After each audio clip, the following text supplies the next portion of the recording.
दोस्तों, खंड शिक्षा अधिकारी की मुख्य परीक्षा जो कि आगामी दिसंबर में प्रस्तावित है, उसको ध्यान में रखते हुए यह मॉडल प्रश्न पत्रों की पूरी एक श्रृंखला लगातार यहाँ चल रही है और इसके माध्यम से हम आंसर राइटिंग की प्रैक्टिस कर रहे हैं। उत्तर लेखन का अभ्यास खासतौर पे मुख्य परीक्षा में परीक्षा से ठीक पहले अनिवार्य होता है।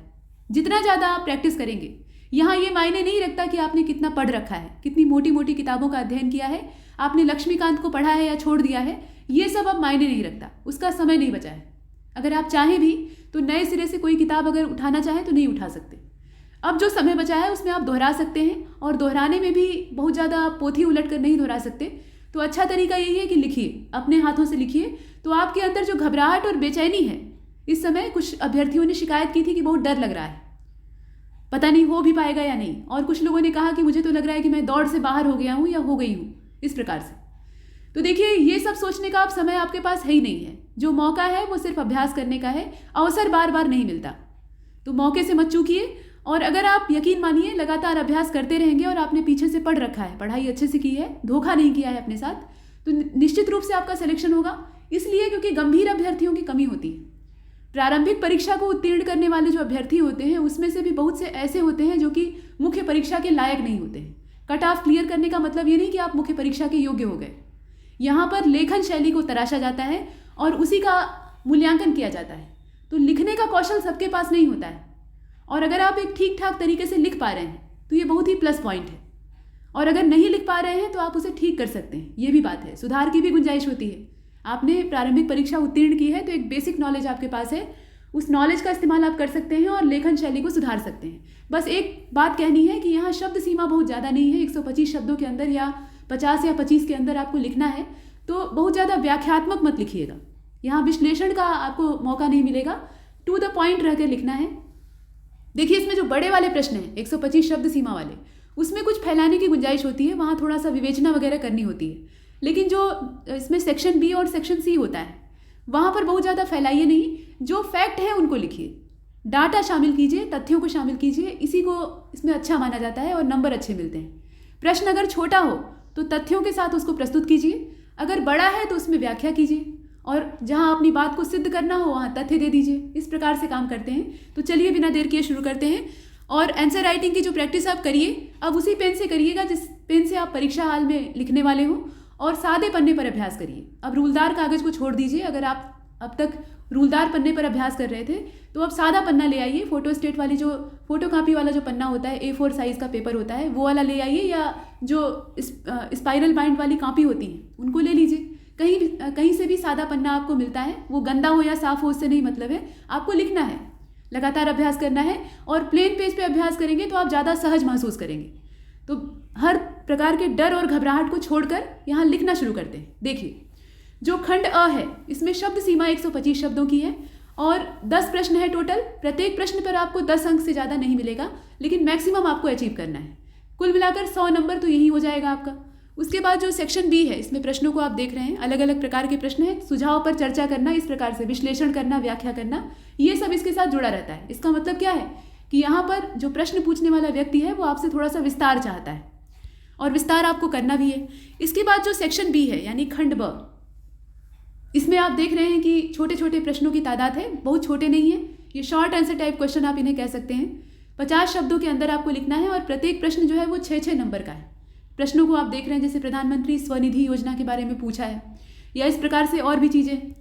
इसके बाद जो सबसे छोटे आकार की पतलू टाइप के क्वेश्चन हैं, इनमें शब्द सीमा 25 शब्दों की है और इनकी संख्या ज़्यादा है। ये कुल मिलाकर 20 हैं और प्रत्येक प्रश्न पर आपको 2 नंबर से ज़्यादा नहीं मिलेगा। तो 40 नंबर का ये पूरा सेक्शन है और यहाँ पर हर प्रश्न में 2 नंबर सिर्फ है, तो बहुत ज़्यादा फैलाने की गुंजाइश नहीं है। इसलिए सिर्फ तथ्यों से काम चलाना है। इसमें आपको जैसे देख लीजिए, ऑपरेशन समुद्र सेतु है, इसके अलावा मिसाइल पार्क के बारे में है, कनिष्क के बारे में आपको लिखना है, कुषाण वंशी शासक, हड़प्पा सभ्यता के बारे में दर्शाना है। इस प्रकार से इसमें छोटे छोटे मुद्दे होते हैं। और हड़प्पा सभ्यता आप लिखने लगी तो पता लगा उसमें पूरा जो उत्खनन का कार्य है और विश्लेषण आज़ादी से लेकर अब तक का मत करिएगा। इसमें शब्द सीमा को याद रखिएगा।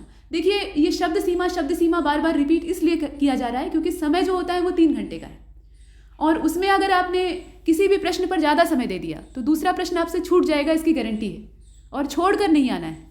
तो इसलिए सावधान रहिएगा। चलिए देखते हैं पहला प्रश्न।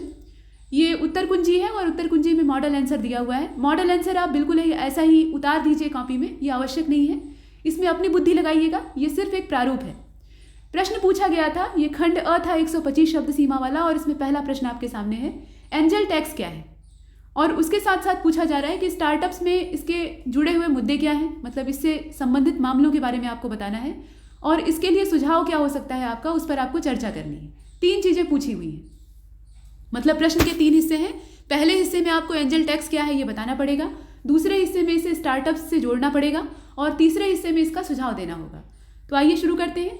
इसमें देखिए क्या दिया हुआ है, यदि जारी किए गए शेयरों का शेयर मूल्य, जो शेयर जारी किए जाते हैं, अगर उनका शेयर मूल्य कंपनी के उचित मूल्य से ज़्यादा है, तो उठाए गए पूंजी पर, जो पूंजी उठाई जाती है यानी यहाँ प्रस्तुत की जाती है, उस पर अधिक मूल्य जो लगता है उस पर एंजल टैक्स लगाया जाएगा। ये बातें हैं। और हाल ही में सरकार ने स्टार्टअप्स पे एंजल टैक्स के रूप में 30% कर लगाया था। परिणाम क्या हुआ? परिणाम ये हुआ कि इसका स्वागत नहीं किया गया। स्टार्टअप्स पे अगर आप टैक्स लगाइएगा तो इसको वैसे ही सरकार को प्रमोट करना चाहिए, और सरकार कर भी रही है। अब अगर इस पर टैक्स लगता है तो जो नए नए अभी स्टार्टअप्स हैं वो हतोत्साहित हो जाएंगे, तो इसका विरोध होता है, और अंत में क्या होता है, एक नया विनिमयन यहाँ पर प्रस्तुत होता है। इसमें विनिमयन जो था, इसमें क्या कहा गया, तो प्रावधान यहाँ नीचे दिया है कि ये पहला वाला है, अप्रैल 2016 से पहले, ये एक तारीख दी है, इस टाइम लिमिट से पहले शामिल किया गया जो है, और जिसकी शेयर पूंजी का भुगतान 10 करोड़ रुपए से ज़्यादा नहीं है, उस पर एंजल टैक्स से छूट दी जाएगी। यहाँ पर टैक्स में जो छूट का प्रावधान है उससे संबंधित शर्तों को दिया गया। और बजट 2019 में कर छूट के लिए निवेश की जो सीमा है वो रुपए 25 से 40 करोड़ रुपए कर दी जाएगी। मतलब छूट की सीमा को यहाँ क्या किया गया है, बढ़ा दिया गया है। और इसके अलावा 10 साल से पहले शुरू किए गए जितने भी स्टार्टअप्स थे वो सभी छूट के पात्र हैं। ये कुछ राहतकारी प्रावधान यहाँ पर किए गए हैं। ये पहले जो समय था ये 10 साल नहीं था बल्कि 7 साल का था, तो इसको और ज़्यादा एक्सपेंड कर दिया गया है। साथ ही साथ अब सुझाव में बताना है, तो सुझाव ये है कि ये कामकाजी समूह है, मतलब ये जो समूह है ये कैसा है, कामकाजी समूह है, और बनाया जा सकता है इस प्रकार का। जो एंजल टैक्स है उसके बारे में कहा जा रहा है कि निवेश, स्टार्टअप, कराधान की सीमा और स्टार्टअप पर प्रभाव, इसके अलावा अर्थव्यवस्था से जुड़े हुए मुद्दों पर चर्चा या बहस कर सकता हो, इस प्रकार के समूह को बनाने की आवश्यकता है।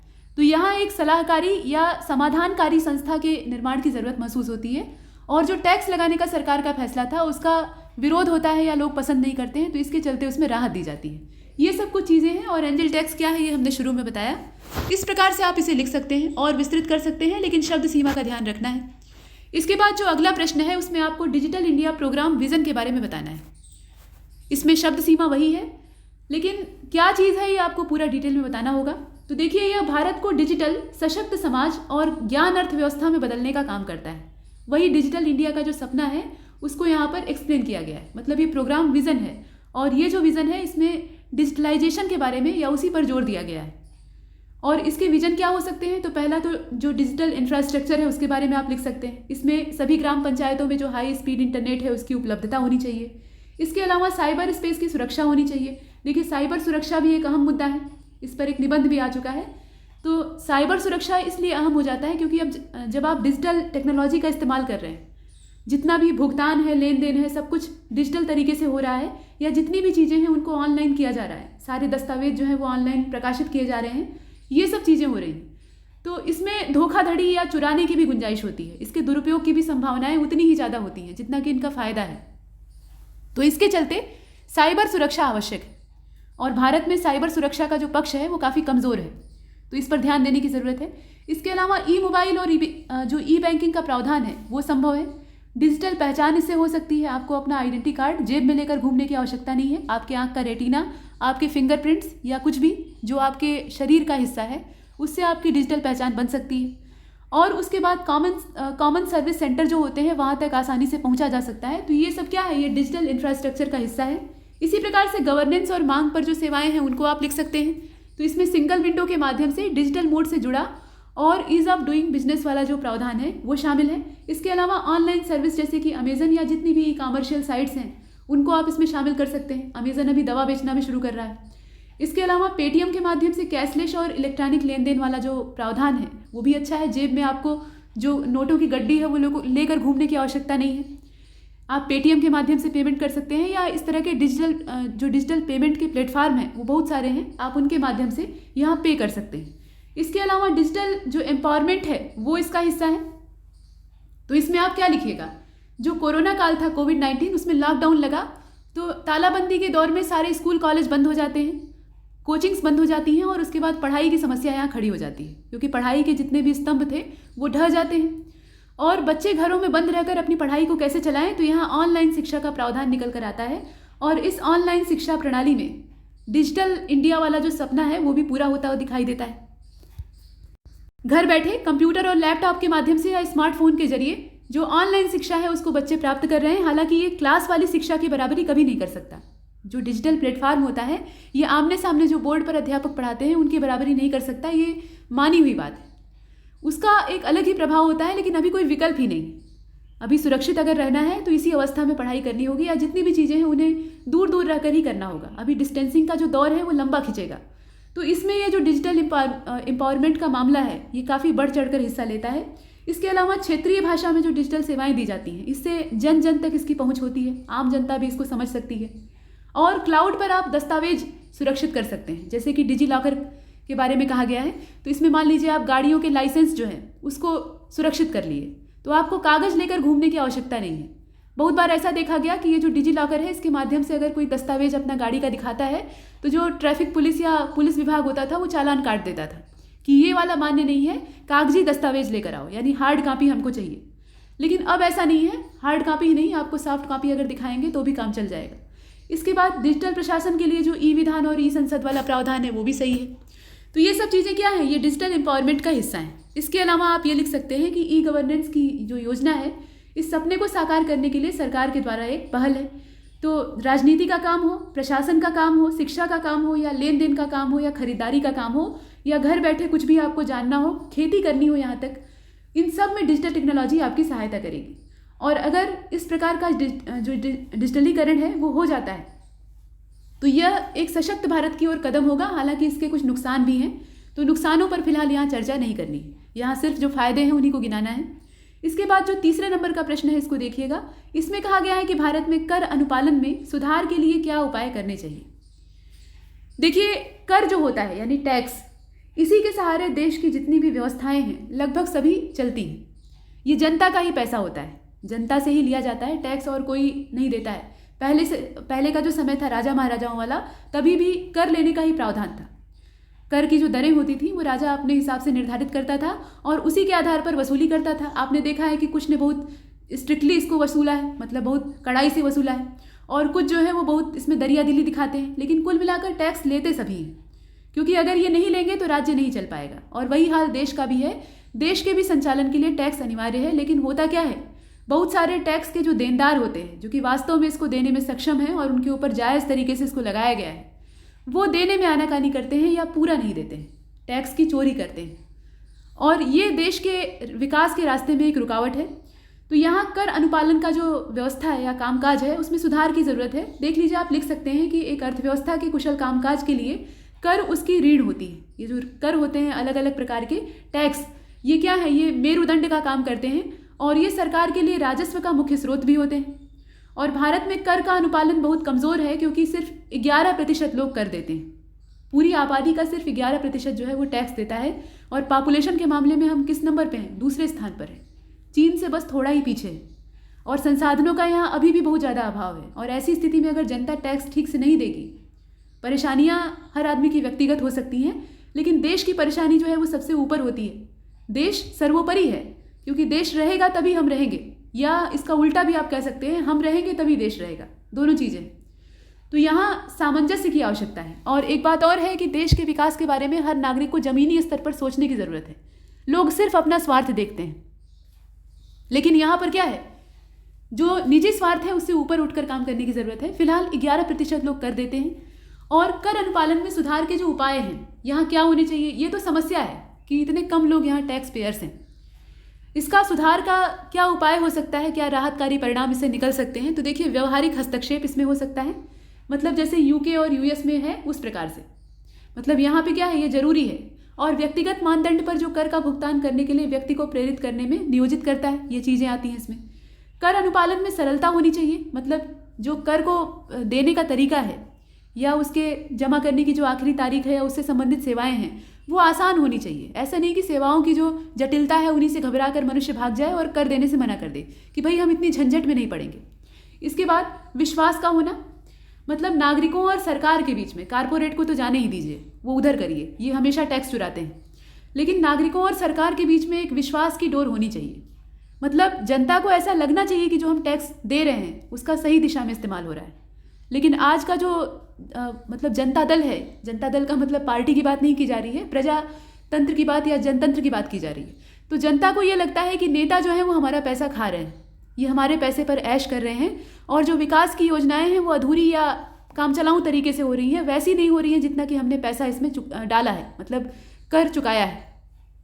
तो इसके पीछे कुछ जो तंत्र है, सरकारी व्यवस्था है, वो भी जिम्मेदार है।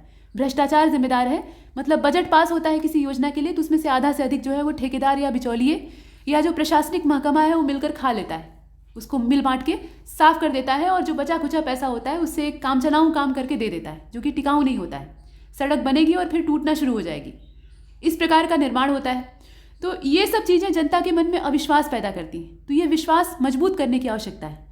इसके बाद देखिए, नवीन तकनीकों का इस्तेमाल हो ताकि जो ऑनलाइन कर का पेमेंट है वो हो सके, या इस प्रकार की जो ई वाली सुविधाएं हैं, मतलब इलेक्ट्रॉनिक मीडिया वाली सुविधाएं हैं, वो उपलब्ध हो सके। इसके अलावा करदाताओं को पुरस्कार देना। देखिए, पुरस्कार क्या होता है? पुरस्कार में सिर्फ पैसा, रुपया या चीज़ें ही नहीं मिलती हैं, बल्कि उसके साथ एक उत्साहवर्धन भी होता है। आपको कभी भी ज़िंदगी में इनाम अगर मिला है, बेशक मिला होगा, किसी न किसी काम के लिए आप पुरस्कृत हुए होंगे, या पुरस्कार को जाने ही दीजिए, तारीफ भी एक पुरस्कार होता है। मान लीजिए आपने कोई अच्छा काम किया, जैसे घर में आपने कोई बढ़िया काम किया, तो आपकी जो माँ है या आपके जो पिता हैं उन्होंने आपकी तारीफ की, आपको कैसा लगेगा? अच्छा लगेगा, और आप और ज़्यादा मोटिवेट होंगे, और मोटिवेशन आपके अंदर इतना आएगा कि आप और अच्छा करना चाहेंगे। यही मनुष्य की प्रवृत्ति होती है, मनुष्य प्रशंसा चाहता है। और एक बार अगर पुरस्कृत किया जाएगा, मान लीजिए पुरस्कार में कुछ भी दे दिया गया, वो मूल्य मायने नहीं रखता है, क्या चीज़ दी गई ये पीछे हो जाती है। आपको एक पेंसिल दी गई वो भी काफ़ी है, पुरस्कार होता है, लेकिन उससे आपको और अच्छा करने की प्रेरणा मिलेगी। तो यहाँ जो करदाता है उनको पुरस्कृत करने की आवश्यकता है, और ऐसा होता है कुछ देशों में, जैसे कि अमेरिका में होता है, यूके में होता है। इसके अलावा कर अधिकारियों को उच्च भत्ता देना, ये भी एक इसका समाधान सुझाया गया है। इसके अलावा नैतिकता और जो व्यावसायिक प्रथाएं हैं उनकी आवश्यकता है। देखिए, जो कर अधिकारी हैं वो तो अपना भत्ता जो टैक्स वसूलते हैं उसी में से निकाल लेते हैं, वो अपना जुगाड़ बैठा लेते हैं, उन्हें हेर फेर करने के बहुत अच्छे तरीके पता होते हैं। अब ये नहीं है कि पूरा आयकर विभाग जो है वो भ्रष्ट है, लेकिन उसमें बहुत सारे जो अधिकारी हैं वो इसी प्रकार के होते हैं। तो चलते हैं आगे। ये आरोप नहीं है, वास्तविकता है।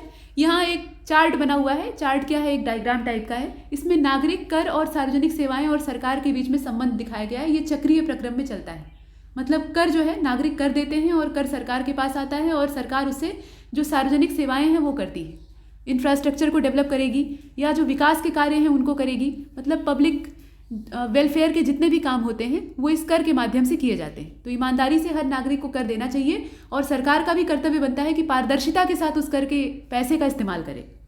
इसके बाद चौथे नंबर के प्रश्न को देखिए। यहाँ स्वतंत्र भारत की चुनौतियों का आपको उल्लेख करना है। तो देखिए, जब भारत आज़ाद होता है, देश आज़ाद होता है, तो उसके बाद सबसे इसमें बड़ी चुनौती ये होती है कि देश बिखरा हुआ रहता है। आज़ादी तो मिल जाती है, अंग्रेज चले जाते हैं, लेकिन हमारा देश अभी टुकड़ों में बटा रहता है, और ये जो टुकड़े हैं ये अलग अलग भागने के लिए बेचैन रहते हैं।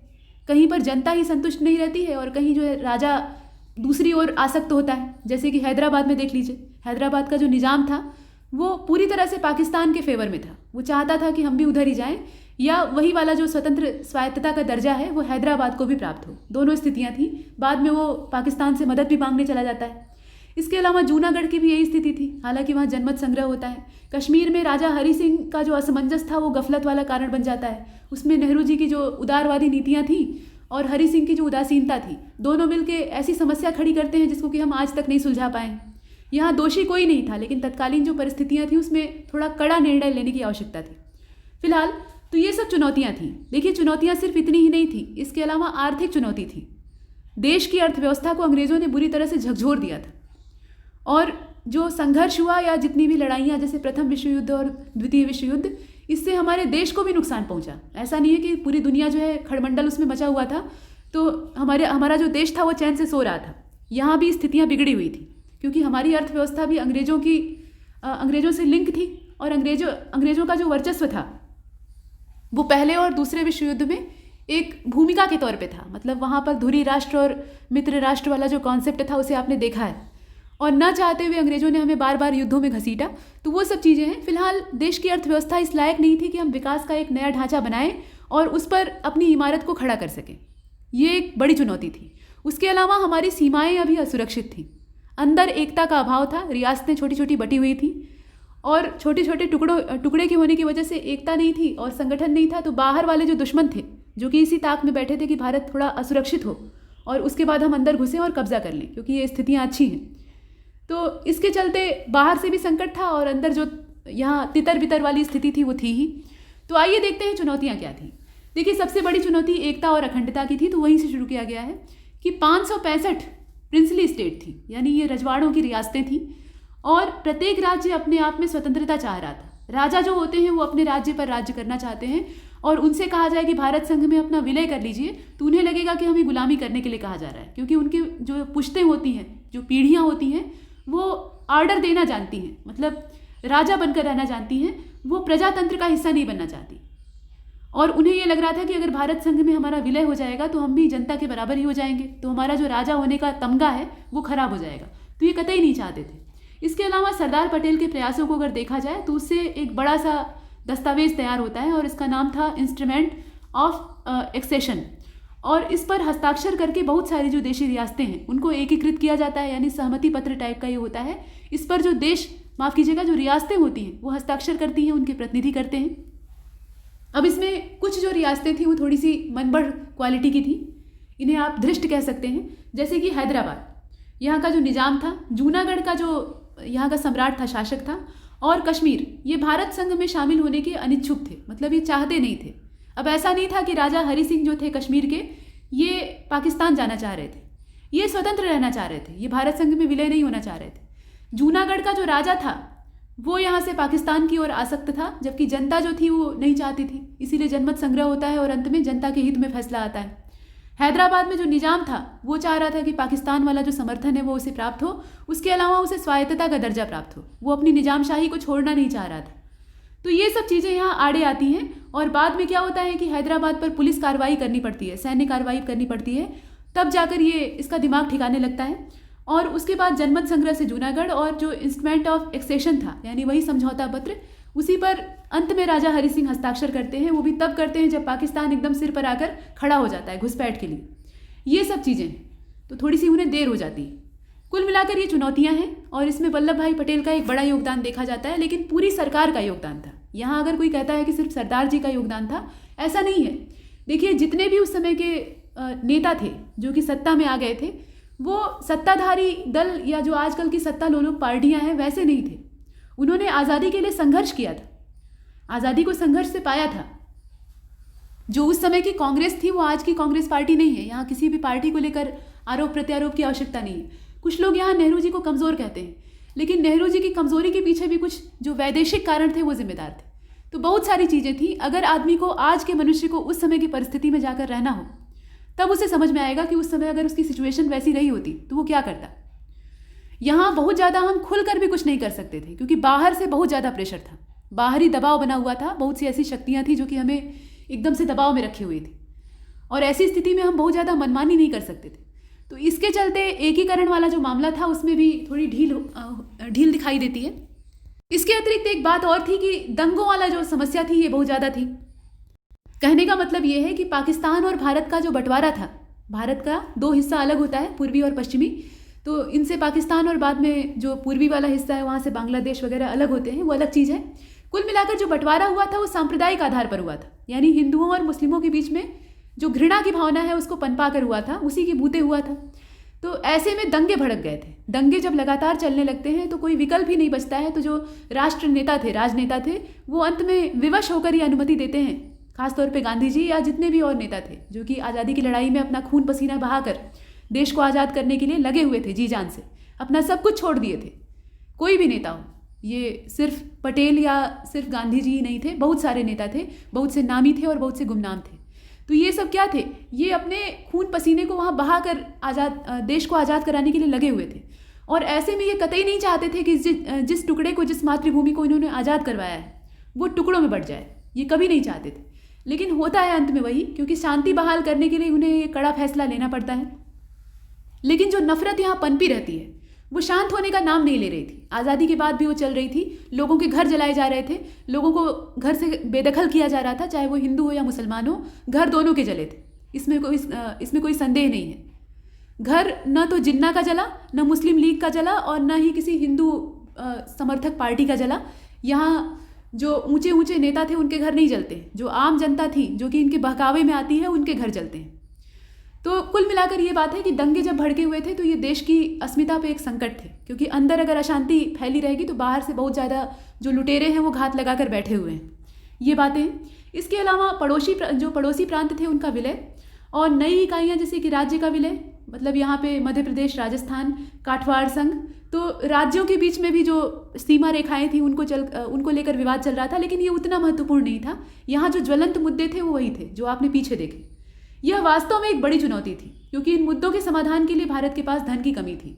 देखिए, जो पैसा होता है वो हर चीज़ नहीं कर सकता, ये तो हम जानते हैं, लेकिन बहुत कुछ कर भी सकता है। धन सब कुछ नहीं होता, लेकिन फिर भी बहुत कुछ होता है। तो इसलिए यहाँ पर इसको हम इन्वॉल्व करते हैं और ये लिख सकते हैं कि पैसे का अभाव भी यहाँ आड़े आ रहा था। तो कुल मिलाकर आप लिख दीजिएगा, और चुनौतियाँ बहुत सारी थी तो लिखने के लिए इसमें पर्याप्त है। ये तो तत्कालिक जो सामयिक चुनौतियाँ हैं उनकी बात की जा रही है। ये राजनीतिक परिदृश्य हो सकता है, सामाजिक हो सकता है, आर्थिक वाला जो पक्ष है उसको भी आप लिख सकते हैं, किसानों की जो बदहाली थी उसको भी लिख सकते हैं, देश का ढांचा बिगड़ चुका था उसको भी आप लिख सकते हैं। बहुत कुछ लिखा जा सकता है। आगे चलते हैं। 5वें नंबर के प्रश्न को देखिए। यहाँ कहा जा रहा है कि भारत में स्मार्ट शहरों और स्मार्ट गाँव की जो व्याख्या है उसको करना है आपको। अभी आपने डिजिटल इंडिया को देखा है, अब यहाँ पे स्मार्ट शब्द आ गया, ये भी डिजिटल टेक्नोलॉजी से ही जुड़ा हुआ है। और कहा गया है कि ग्रामीण शहरी एकीकरण की पृष्ठभूमि में इन बयानों पर चर्चा कीजिए। तो देखिए, भारत की आत्मा जो है वो गाँवों में बसती है। भारत माता ग्रामवासिनी कहा जाता है, यानी भारत का जो हृदय है वो कहाँ है, वो गाँवों में बसता है, क्योंकि हमारा देश गाँवों का ही देश है। यहाँ पर खेती करने वाले जो खेतीहर किसान हैं उनके पसीने से ज़मीन को सींचा जाता है, वही अपने पसीने से सिंचाई करते हैं और उसके बाद अनाज पैदा करते हैं और उसी को पूरा देश खाता है। और हमारी अर्थव्यवस्था की रीढ़ भी यही थी। लेकिन आज के समय में जो पाश्चात्य चकाचौंध है उसके पीछे भागते भागते हम इंडिया का अनुकरण कर रहे हैं और भारत को पीछे छोड़ रहे हैं। वही चीज़ यहाँ भी है। तो यही कहा गया है कि भारत की जो आत्मा है वो गाँव में बसती है और करीब 67% जो जनसंख्या है वो ग्रामीण क्षेत्रीय है। हालांकि ये जो अनुपात है ये तेज़ी से कम हो रहा है। ये आज़ादी के समय तक बहुत ज़्यादा था, लेकिन अब इसमें गिरावट आ रही है क्योंकि लोग गाँव से पलायन कर रहे हैं, भाग रहे हैं। सबको वही चमक दमक वाली जीवन शैली चाहिए। इसके बाद देख लीजिए, इसलिए स्मार्ट शहरों के साथ साथ स्मार्ट गाँवों को भी विकसित करना आवश्यक है। अगर आप शहरों को सिर्फ स्मार्ट करेंगे तो इसका नतीजा क्या होगा, ये जो पलायन है ये और बढ़ जाएगा, क्योंकि शहरों में ज़्यादा सुविधा होगी। तो गांव में जिसके पास भी थोड़ा सा पैसा रुपया इकट्ठा हुआ तो वो अपना बोरिया बिस्तर समेटेगा, खेती बाड़ी को बेचेगा और वहाँ से घर वर बेचकर शहर की ओर पलायन कर जाएगा। ऐसा बहुत लोग करते हैं। अपनी मातृभूमि, अपनी पैतृक संपदा से उनको कतई लगाव नहीं होता है। जो उनके दादा और बाप दादा और पुरखों ने बनाई थी ज़मीन, उसको बेचने में ज़रा भी गुरेज नहीं करते हैं। 2 मिनट लगेगा, उसको ज़रा सा पैसा मिलेगा और बेच देंगे, और उसके बाद वहाँ से अपना पैकिंग करेंगे बढ़िया ट्रॉली वाले बैग में और उसको लेकर सवार होंगे किसी ट्रेन में या बस में और उसके बाद शहर आ जाएंगे। शहर में किसी फ्लैट में, किसी अपार्टमेंट में रहने लगेंगे, 3 मंजिले पर, 10 मंजिले पर।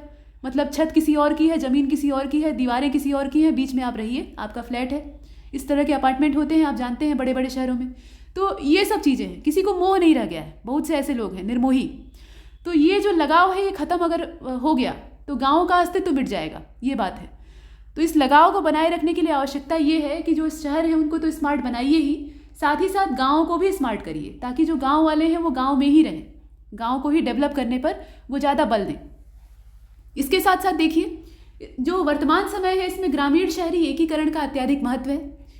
एकीकरण का महत्व क्यों है? क्योंकि पिछला जो पूरा कई दशक का समय था आज़ादी के बाद से लेकर अब तक का, इसमें हमने सिर्फ खाइयाँ बनाई हैं, गड्ढे खोदे हैं। और ये गड्ढे कैसे हैं? एक तरफ इसमें इंडिया है और एक तरफ भारत है और बीच में एक बड़ी सी खाई है। ये अंतर जो है ये बहुत चौड़ा हो गया है। एक तरफ ऊंची ऊंची बड़ी बड़ी इमारतें हैं और दूसरी तरफ जो है वो एकदम झोपड़पट्टी वाले गांव हैं। हालांकि गांव में झोपड़पट्टियाँ अब नहीं रह गई हैं, लेकिन फिर भी निर्धनता तो है ही। विपन्नता है। कोई भी किसान जो है वो एकदम से प्रसन्न खुशहाल हो, ऐसा बहुत कम देखा जाता है। मतलब एकदम पाई पाई का जुगाड़ करते हैं तब जाकर वो अपनी फसल पैदा कर पाते हैं, और उसके बाद भी ये निश्चित नहीं होता है कि जो अनाज उन्होंने खेतों में लगा रखा है वो उनके घरों तक सही सलामत पहुंच जाएगा या नहीं, या उसकी बिक्री सही मूल्य पर हो पाएगी या नहीं। बहुत तरह की दिक्कतें आती हैं। तो किसान अभी भी जूझ रहा है। और वो किसान कहाँ रहता है? वो जाकर पक्की जो टाइल्स लगी हुई फर्श वाली सड़कें हैं या बड़े बड़े पक्के अपार्टमेंट हैं, वहाँ जाकर खेती नहीं कर सकता। उसको मिट्टी चाहिए, ज़मीन चाहिए, तो वो ज़मीन गाँव में ही मिलेगी। और बीच का अंतर हमने इतना ज़्यादा कर डाला है। यहाँ ऊंचाई देखिए, इन दोनों के बीच का कंपैरिजन कर लीजिए, आपको पता लग जाएगा कि कितना बड़ा फासला है। और ये फासला सिर्फ दिखावे का ही नहीं है, पैसे का ही नहीं है, मन का भी फासला है। तो ये जो मन का बीच का इतना बड़ा भेदभाव है, इसको मिटाने की आवश्यकता है। और इसी के चलते ये जो पहल है की जा रही है, अच्छी है, प्रशंसनीय है। इसमें स्मार्ट शहरों के साथ साथ स्मार्ट गाँव का भी विकास किया जाए, इस पर बल दिया जा रहा है। तो अब प्रश्न ये उठता है कि स्मार्ट गाँव कैसे होंगे?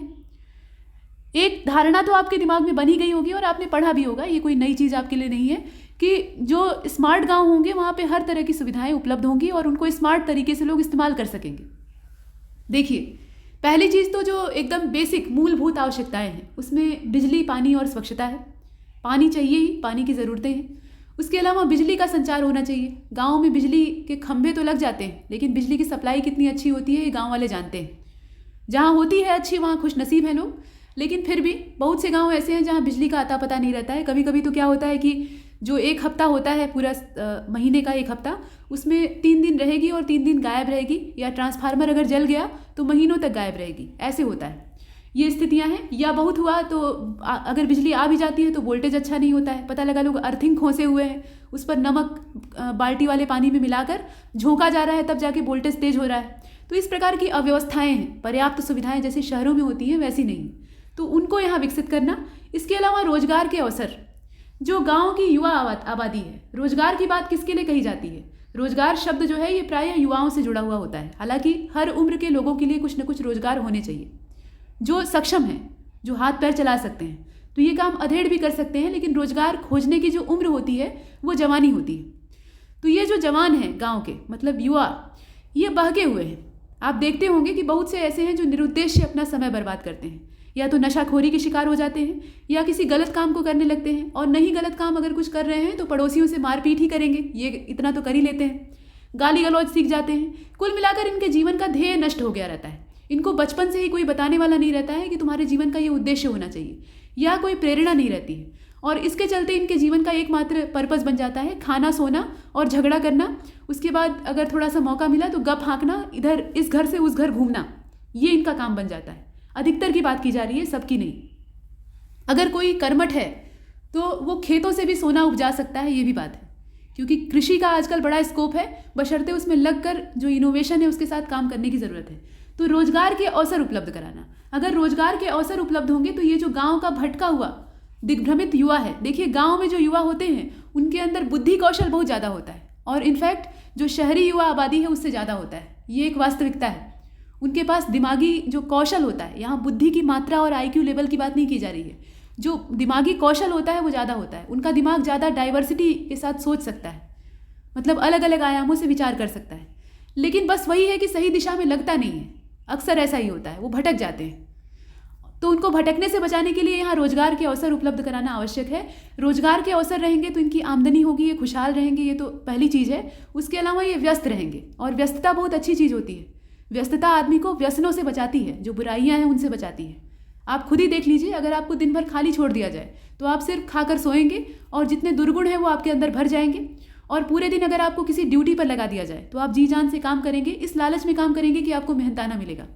तो इसलिए यहाँ व्यस्तता आवश्यक है। उसके साथ साथ बेहतर शिक्षा, ये तो सबसे ज़रूरी चीज़ है। शिक्षा अगर नहीं मिलेगी तब तो सब बेकार है। उसके अलावा स्वास्थ्य सुविधाएं ये बिल्कुल लचर रहती हैं कहीं कहीं गाँव में, जहाँ है वहाँ अच्छी बात है। जो मूलभूत स्वास्थ्य सुविधाएं हैं वो भी नहीं रहती। पता लगता है कहीं कहीं तो सड़कें ही, हालांकि सरकार ने अब सड़कें बनवाना शुरू कर दिया है, सड़कों और मार्गों का अभाव रहता है। इतने ऊबड़ खाबड़ रास्ते रहते हैं कि अस्पताल से घर की दूरी तय करना बहुत मुश्किल हो जाता है। या हॉस्पिटल होते भी हैं, स्वास्थ्य केंद्र होते हैं तो बहुत दूर दूर होते हैं। जो सामान्य प्रसव वाले काम होते हैं गाँव में, जो ये चीज़ें होती हैं, तो इसमें दाइयों और जो सामान्य अनुभवी महिलाएँ होती हैं उनकी सहायता ली जाती है। जो नर्सें होती हैं या डॉक्टर होते हैं उनकी पहुंच ही नहीं हो पाती। तो ऐसे में अगर सामान्य प्रसव है तो तब तो ठीक है, लेकिन अगर कोई कॉम्प्लिकेशन आता है, क्रिटिकल कंडीशन बनती है, तो वहाँ जो माता है और बच्चे हैं उनकी मृत्यु हो सकती है। इस प्रकार की संभावनाएं होती हैं और हो भी जाता है। और इतना ही नहीं है, कितना भी बीमार व्यक्ति हो या कोई भी दिक्कत आती है तो उसमें स्वास्थ्य सुविधाओं की जो कमी है वो आड़े आती है। इसके अलावा ट्रांसपोर्टेशन बढ़िया हो, ये भी ज़रूरी है, और ICT ये भी आवश्यक है। तो कुल मिलाकर ये सब स्मार्ट गांव के अंदर होना चाहिए, मतलब ये चीज़ें होनी चाहिए। अब कितनी हो पाती हैं ये अलग चीज़ है, ये सोचने वाला मुद्दा है। अब शहरी क्षेत्र की समस्याएं क्या हैं? शहर में सिर्फ सुविधाएं नहीं हैं, दिक्कतें भी हैं, और दिक्कतों से आप भी दो चार होते हैं। जैसे सबसे ज़्यादा दिक्कत वाली बात तो ये है कि जनसंख्या ज़्यादा है। शहरों की ओर सभी लोग आकर्षित होते हैं, मतलब ऐसा लगता है कि शहर में स्वर्ग बसा हुआ है, तो लोग गाँवों से शहरों की ओर पलायन करते हैं और ऐसे में शहरों का दायरा बढ़ता है। कम जगह में ज़्यादा लोग, एक छोटे से ज़मीन के टुकड़े पर एक 10 मंजिला इमारत खड़ी रहेगी और उसके अंदर 10 मंजिला इमारत में कम से कम कुछ नहीं तो सैकड़ों की संख्या में लोग रहेंगे। तो ये पॉपुलेशन का मंजर है, और सड़क पर ट्रैफिक देख लीजिए तो आपको पॉपुलेशन का बहुत अच्छा खासा अंदाज़ा लग जाएगा। तो जनसंख्या का ज़्यादा होना ही खुद अपने आप में एक समस्या है। इसके अलावा उसी से भीड़ पैदा होती है, जनसंख्या से ही भीड़ होगी। उसके साथ साथ संसाधनों पर बोझ बढ़ता है, ये भी दिक्कत है। जितने संसाधन शहर की व्यवस्था को सही ढंग से चलाने के लिए आवश्यक हैं, उतना अगर उपलब्ध करा भी दिए जाएं तो वो कम पड़ेंगे, क्योंकि वहाँ की जो आबादी है वो उससे ज़्यादा की आवश्यकता रखती है। तो ऐसे में संसाधनों का अभाव ये भी एक समस्या है। बेरोजगारी, देखिए रोजगार की तलाश में भी लोग गाँव से शहरों की ओर पलायन करते हैं, ये भी एक कारण होता है। तो गाँव से ये लोग रोजगार ढूंढने के लिए शहरों की ओर आए और जो मिला उसको करने लगे। लेकिन ऐसे में क्या होगा, कुछ लोगों का हक मारा जाएगा। जो बेरोजगारी के शिकार शहरी लोग थे, मतलब शहर में भी हर प्रजाति के लोग पाए जाते हैं, ऐसा नहीं है कि सब एकदम बढ़िया, मतलब एकदम अच्छे क्वालिटी के कमरों में रहने वाले लोग हैं। बहुत से ऐसे लोग हैं जो कि सामान्य क्वालिटी के हैं या बहुत नीचे स्तर के। तो उनके रोजगारों और उनके हकों को ये मारेंगे या इनके वजह से इनका हक मारा जाएगा। तो ऐसे में बेरोजगारी की समस्या कहीं ना कहीं तो रहेगी अगर उसका स्थायी निदान नहीं किया गया, या तो वो गाँव में रहे या शहरों में रहे। इसके अलावा स्लम, जो झोपड़पट्टियाँ झुग्गियाँ होती हैं, वह भी अपने आप में एक समस्या है। वो जीवन शैली की एक असमानता को दर्शाते हैं, कहीं कहीं ऊंची ऊंची बिल्डिंग और कहीं कहीं स्लम, इस प्रकार के एरिया। इसके बाद देख लीजिए, यहाँ पर देखा जाए कि स्मार्ट शहरों की अवधारणा को अच्छी तरीके से विकसित किया जा सकता है अगर इन समस्याओं से निजात पा ली जाए। तो अगर इन समस्याओं को हम सुलझा सकें, और यकीन मानिए कि इन समस्याओं को हम एकदम 0% नहीं कर सकते, मतलब इनको एकदम से हम जड़ से नहीं मिटा सकते, ये सत्य है, कठोर सत्य है। क्योंकि जनसंख्या जो बढ़ चुकी है उसको आप कहाँ ले जाएंगे। हाँ, इसका कुछ मध्यम मार्ग निकाला जा सकता है, इसको कुछ राहतकारी बनाया जा सकता है, लेकिन पूर्ण रूप से समाप्त नहीं किया जा सकता। अब देखिए स्मार्ट सिटी में क्या होगा। जो स्मार्ट सिटी है उसके अंदर क्या चीज़ें हो सकती हैं। स्मार्ट अर्थव्यवस्था होगी, गवर्नेंस का जो सिस्टम होगा वो भी स्मार्ट होगा। इसके अलावा जीविका के जो संसाधन होंगे वो स्मार्ट होंगे, लोग स्मार्ट होंगे, यहाँ पर लोगों का भी स्मार्ट होना आवश्यक है। स्मार्ट चाल चलन होगा, ये सब चीज़ें, और स्मार्ट पर्यावरण भी होगा। यहाँ पर्यावरण गलत लिखा है, ठीक है। तो परिणाम स्वरूप यहाँ नतीजा निकाला गया है कि गांव और शहरों दोनों को सतत विकास करना होगा, यानी कुल मिलाकर SDG की ओर हम लोग मुड़ रहे हैं। और ये कदम देश के समग्र विकास को सुनिश्चित करता है, यानी smart city plus smart village is equal to smart India. ये एक मैथमेटिकल इक्वेशन है, ये पता नहीं कौन सा अलजेब्रा है, ये मुझे नहीं पता, लेकिन फिलहाल ये इक्वेशन है और ये सही है।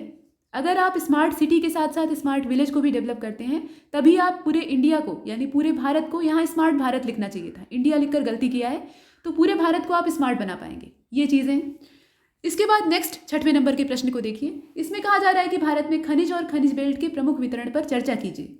देखिए यहाँ पर ये ज्योग्राफी का क्वेश्चन है, और ज्योग्राफी में अगर आप नहीं लिखना चाहते हैं या कम लिखने के इच्छुक हैं तो एक नक्शा बना दीजिए, भारत का नक्शा बना दीजिए, और उसमें ये जो क्षेत्र हैं इनको दर्शा दीजिए।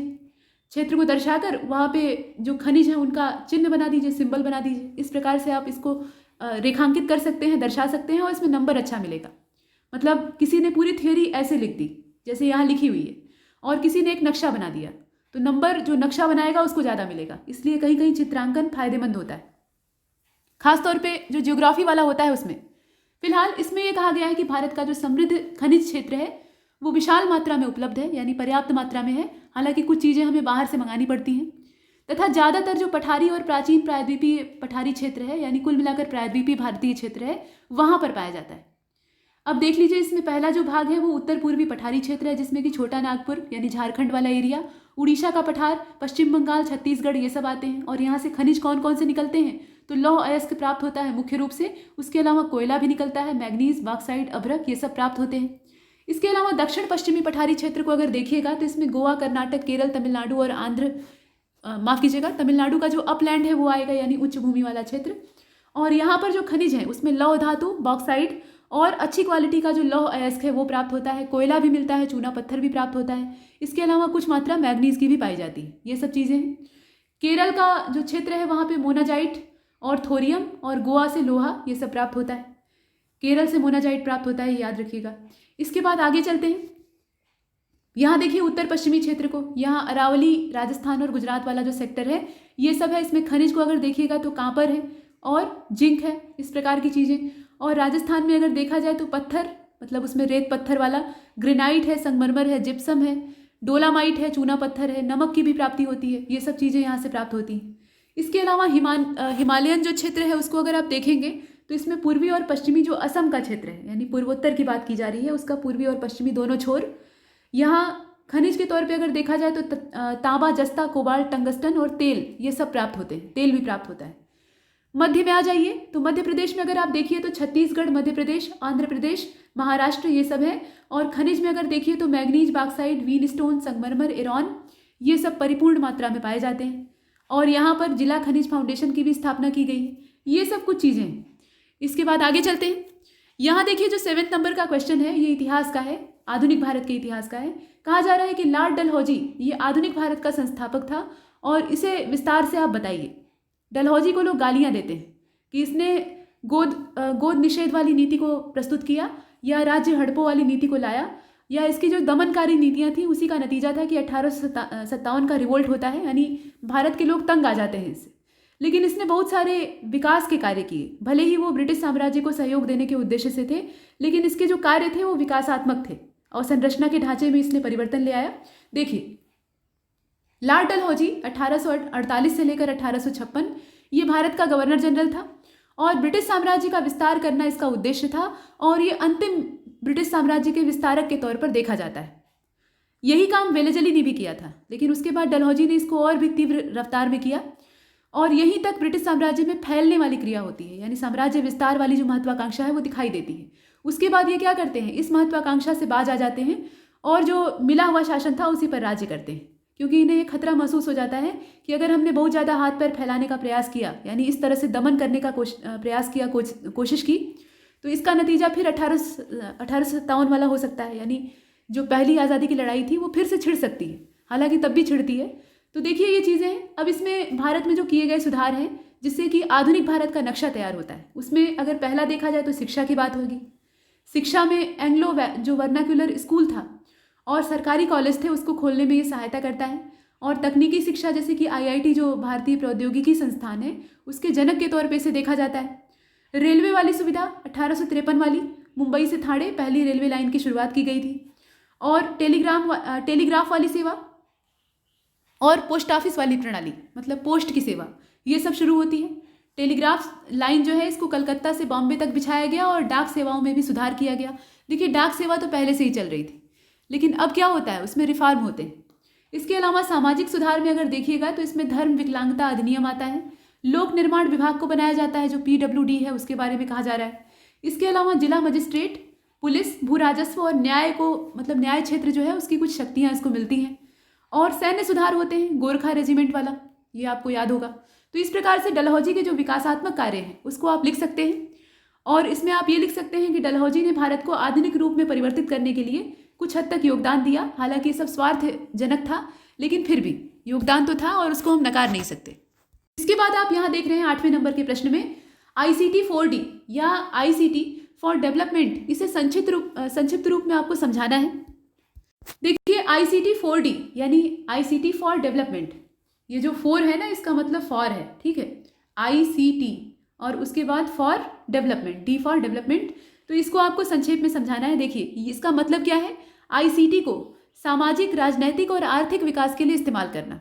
डेवलपमेंट कैसे होगा, जब पूरा समेकित विकास होगा तभी ये जो D फॉर डेवलपमेंट है ये सार्थक हो पाएगा, और इससे गरीब और पिछड़े वर्ग को लाभ पहुँचे, ये इसके पीछे उद्देश्य है। यह समाज के विभिन्न वर्गों के बीच में डिजिटल विभाजन को कम करना सुनिश्चित करता है। जो डिजिटल गैप लोगों के बीच में आ गया है, असमानता का ये बड़ा कारण है, तो इसको ये पाटने का काम करता है। लाभ क्या है?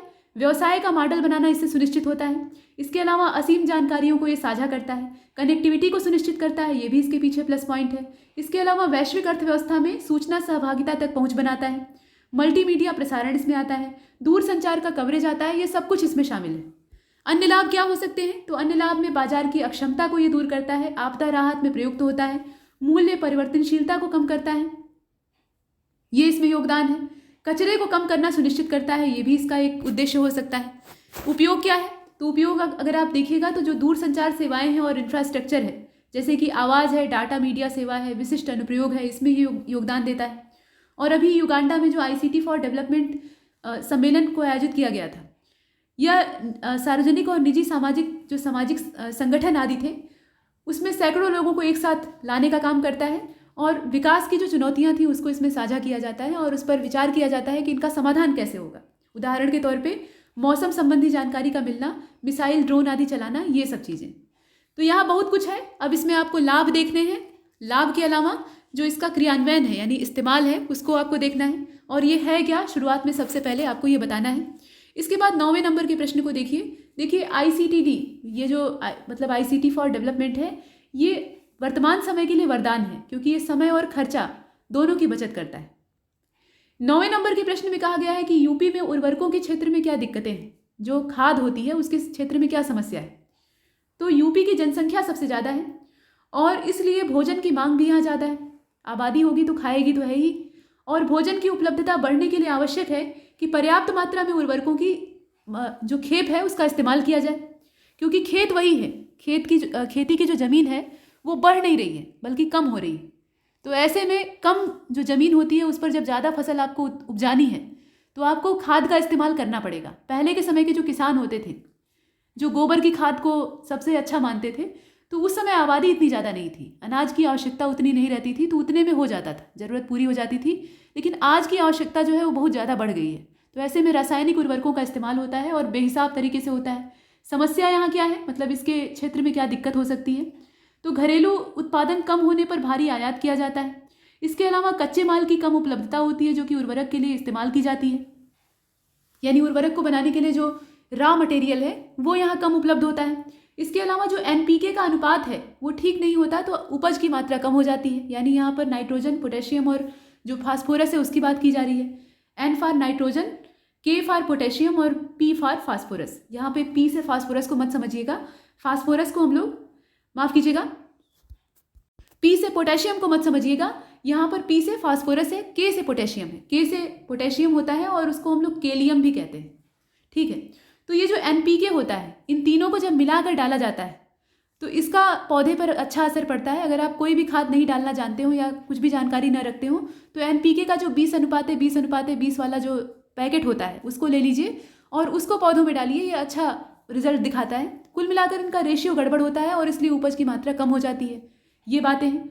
और उचित प्रशासन का अभाव है और आवंटन का जो ढांचा है वो पूरी तरह से डिस्टर्ब है। इसके चलते भ्रष्टाचार होता है, मतलब जो इसके अंदर निवेश की गई राशि है या खाद का जो पूरा पैसा है उसको हड़प लिया जाता है। ये सब दिक्कतें हैं और सरकार को यहाँ आवश्यकता है बेहतर नीतियों को बनाने की ताकि इन समस्याओं से निपटा जा सके, ये बातें हैं। इसके बाद 10वें नंबर के प्रश्न को देखिए, साइबर सुरक्षा नीति। ये जो राष्ट्रीय साइबर सुरक्षा नीति है इस पर आपको संक्षिप्त ब्यौरा देना है और इस संबंध में सरकार के द्वारा क्या कदम उठाए गए हैं ये भी आपको बताना है। तो देखिए, साइबर सुरक्षा एक अहम मुद्दा बनकर उभरा है और इसलिए बनकर उभरा है क्योंकि जो वर्तमान सरकार है वो डिजिटल कार्यक्रम पर ज़्यादा जोर दे रही है, डिजिटल भारत या डिजिटल इंडिया, और हर चीज़ का यहाँ पे जो इंटरनेट वाला संस्करण है उसको लॉन्च किया जा रहा है। सब कुछ ऑनलाइन फॉर्मेट में करने का प्रावधान हो रहा है धीरे धीरे, और ऐसे में आवश्यक ये है कि जो ऑनलाइन ये पूरे प्लेटफॉर्म हैं इनको सुरक्षित रखा जाए, और उसी के चलते ये राष्ट्रीय साइबर सुरक्षा नीति आती है। और इसका उद्देश्य क्या है? सार्वजनिक और निजी भागीदारी के आधार पर जो तकनीकी परिचालन सहयोग है उसके माध्यम से साइबर स्पेस की सुरक्षा को सुनिश्चित करना, ये इसका पर्पज है। कार्य क्षेत्र क्या हो सकते हैं? तो क्षमता का निर्माण करना, यानी साइबर फोरेंसिक्स सहित जितनी भी चीज़ें हैं इसमें आती हैं, और दूरसंचार और IT उपकरणों के लिए जो परीक्षण प्रयोगशालाएं हैं वो भी इसी का हिस्सा है। यहाँ पर सरकार के द्वारा जो कदम उठाए जा रहे हैं उसको आप लिखेंगे। तो इसमें लिख दीजिए कि साइबर सुरक्षा के लिए जो क्रेट है ये नोडल कोऑर्डिनेटिंग एजेंट के तौर पे भूमिका निभाता है, जबकि बुनियादी ढांचे में सुरक्षा के लिए राष्ट्रीय महत्वपूर्ण सूचना अवसंरचना संरक्षण केंद्र इसकी स्थापना। इसके अलावा मुख्य सूचना सुरक्षा अधिकारियों, जिन्हें कि सीसो कहा जाता है, इनकी भूमिकाओं और जिम्मेदारियों के बारे में सरकारी दिशा निर्देश, ये भी सरकार का ही काम है। साइबर क्राइम सुरक्षा से संबंधित जो जागरूकता कार्यशालाएं हैं उनका निर्माण करना, यानी वर्कशॉप लगाकर लोगों को जागरूक किया जाए, क्योंकि जागरूकता ज़रूरी होती है। अगर लोगों के अंदर जागृति ही नहीं है तो सरकार योजना चलाकर असफल हो जाएगी, कोई फ़ायदा नहीं होगा। इसके अलावा सूचना सुरक्षा शिक्षा और जागरूकता परियोजना, ये सब इसमें आता है। साइबर संकट और आतंकवाद से निपटने के लिए प्रबंधन योजना, ये सब चीज़ें हैं। और राष्ट्रीय साइबर समन्वय केंद्र की स्थापना, ये भी इसी का हिस्सा है। तो कुल मिलाकर आप लिख दीजिएगा कि साइबर खतरों से निपटने के लिए जो botnet cleaning of malware analysis centre है, यह भी सरकार का एक प्रशंसनीय कदम है। इसको आप ऐसे लिख सकते हैं। इसके बाद आपका सेक्शन बी शुरू होता है। इसमें आपके जो शब्द सीमा है वो 50 शब्दों की है। कुल मिलाकर 6 अंकों वाले 10 प्रश्न हैं। पहला प्रश्न जो है उसमें आप देख रहे हैं कि प्रधानमंत्री स्वनिधि योजना है। इसमें कहा जा रहा है, इसको आपको समझाना है, कम शब्दों में समझाना है। तो देखिए, यह जो योजना है ये PM street vendors Atmanirbhar Nidhi के नाम से भी जानी जाती है। इसका पूरा नाम क्या है? PM street vendors Atmanirbhar Nidhi. यहाँ निधि लिखा है, निधि होगा। और यह आवास और शहरी जो विकास मंत्रालय है उसके अधीन है। और यह स्ट्रीट वेंडर्स को 1,000 रुपये प्रति वर्ष के लिए देगी और इससे क्षेत्रों में अपने व्यवसाय को फिर से शुरू करने में सहायता मिलेगी। यह 50 लाख सड़क जो विक्रेता हैं उनको दी जाएगी और इसमें शहरी और ग्रामीण क्षेत्र भी शामिल हैं। जो सड़क पर खोमचा या ठेला लगाकर अपना पेट पोषण करते हैं, मतलब भरण पोषण करते हैं, उनके सहयोग हेतु ही चलाई जा रही योजना है। इसके बाद जो सेकेंड वाला इसमें टॉपिक है वो है आत्मनिर्भर भारत अभियान। ये जो आत्मनिर्भर भारत अभियान है ये बहुत अच्छा टॉपिक है, इससे निबंध भी आ सकता है और मैं एक निबंध इस पर दूंगी, वीडियो बनाकर दूंगी और रिटन फॉर्मेट में भी होगा, तो इसको देखिए। ये जो आत्मनिर्भर भारत अभियान है इसमें क्या है, यह सूक्ष्म लघु और मध्यम उद्यमों के लिए है और इसमें रुपए 20 लाख करोड़ जो है वो खर्च किए जाएंगे। ये इसका बजट बताया गया है, तो बजट को आप बता दीजिएगा। और कोविड-19 के दौरान जो एमएसएमई की समस्या है उसको दूर करने के लिए इसे दिया जाएगा। जो लघु सूक्ष्म और मध्यम उद्योग वाला क्षेत्र है वो एक अर्थव्यवस्था में बड़ा योगदान देता है और उसको सजोए रखने की आवश्यकता है। और जब कोविड वाला दौर चलता है तो सबसे ज़्यादा नुकसान इसको पहुंचता है। इसे मजबूत करने के लिए ये चलाया गया कदम है। और इमरजेंसी क्रेडिट लाइन गारंटी योजना भी इससे जुड़ी हुई है। मतलब ये क्या है, जो आयुष्मान भारत, माफ़ कीजिएगा, आत्मनिर्भर भारत है, ये असल में क्या है, ये एक प्रकार का इमरजेंसी क्रेडिट लाइन गारंटी योजना ही तो है। इसके बाद आगे चलते हैं। रोलेट सत्याग्रह को देखिए। इसमें कहा जा रहा है, मतलब रोलेट सत्याग्रह के बारे में आप जानते हैं, वही चीज़ें आपको लिखनी है, कब आया था, क्या होता है। तो इसको एनार्कियल और रिवॉल्यूशनरी क्राइम एक्ट के नाम से भी जाना जाता है। एनार्कियल और रिवॉल्यूशनरी क्राइम एक्ट, और 1919 में ये पास होता है। इसे हर भारतीय व्यक्ति जो है वो नापसंद करता है, इसका विरोध करता है। इसमें क्या होता है, तो वही बिना वकील बिना दलील, जो बिना सुनवाई का सज़ा सुनाने वाला प्रावधान था वो आ जाता है। मतलब किसी को भी बिना कारण बताए गिरफ्तार किया जा सकता है, कोई वकील और बिना कोई दलील सुने उसके ऊपर सज़ा सुनाई जा सकती है, मतलब उसको जो चाहे वो सरकार दंड दे सकती है। तो इसको काला कानून कहकर लोग इसका विरोध करते हैं। और यहाँ आप देख लीजिए, सरकार को हैबियस कॉर्पस का अधिकार निलंबित करने की अनुमति मिल जाती है, मतलब वही बंदी प्रत्यक्षीकरण वाला। और जितने भी कैदियों के अधिकार होते हैं, मूल अधिकार होते हैं जो कि अब संविधान में वर्णित हैं, उनका यहाँ सरकार हनन करके इस कानून के जरिए जो क्रांतिकारी हैं उन पर शिकंजा कसना चाहती है। और जनरल डायर इस सत्याग्रह में मुख्य अपराधी था। मतलब यहाँ क्या होता है, रोलेट एक्ट को लेकर विरोध होता है और यहाँ गोली कांड भी होता है, कुछ चीज़ें होती हैं जिन्हें कि आप जानते हैं। यहाँ उसकी एक्सप्लेनेशन की ज़रूरत नहीं है क्योंकि छोटे में लिखना है।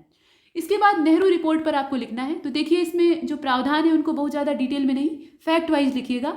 इसमें डोमिनियन स्टेट के बारे में, सरकार के रूप में, इसको आप लिख दीजिएगा। भाषाई प्रांत का जो प्रावधान था उसको लिखिएगा। केंद्र और राज्य में जो उत्तरदायी सरकार है उसकी स्थापना की बात थी। धर्म और राज्य का विघटन, ये आप लिख दीजिएगा। महिलाओं के लिए समान अधिकार, यूनियन बनाने का अधिकार आदि जो मौलिक अधिकार वाला फंडा है वो इसमें शामिल है। इसके अलावा मुस्लिमों की जो सांस्कृतिक रुचि है उसका संरक्षण करना और कोई अलग मतदान नहीं होगा इसका प्रावधान करना। ये सब क्या है, ये नेहरू रिपोर्ट का हिस्सा था। इसके अलावा जो जिन्ना का 14 सूत्रीय प्लान था उसको भी देख लीजिएगा, हो सकता है उस पर भी प्रश्न आ जाए। वो हालांकि सांप्रदायिकता से जुड़ा हुआ था। इसके बाद देखिए, यहाँ 5वें नंबर का जो प्रश्न है, ये अकबर के दरबार के जो प्रमुख व्यक्तित्व थे उन पर लिखना है आपको, कौन कौन से थे। तो पहले तो जो नवरत्न थे उन्हीं पर आपको लिखना है। हालांकि इसमें सिर्फ नवरत्नों तक ही सीमित कर दिया है, लेकिन इसके अलावा भी आप चाहें, यहाँ नवरत्न कह के नहीं दिया है प्रश्न में, तो आप चाहें तो नवरत्नों के अलावा भी किसी और व्यक्तित्व को भी जोड़ सकते हैं। मतलब इसमें लिख सकते हैं कि ये इस क्षेत्र के निष्णात व्यक्ति थे, यानी पारंगत व्यक्ति थे। यहाँ आप लिख सकते हैं इसमें बीरबल है, नवरत्न का नाम तो आप जानते ही हैं, राजा बीरबल है। इसके अलावा टोडरमल थे, राजस्व अधिकारी, यहाँ दहसाला प्रणाली का नाम आता है। इसके अलावा तानसेन थे, अबुल फजल थे, अकबरनामा को लिखने वाले, फैजी थे, शेख मुबारक थे, अब्दुल रहीम खान खाना थे, बैरम खां के पुत्र।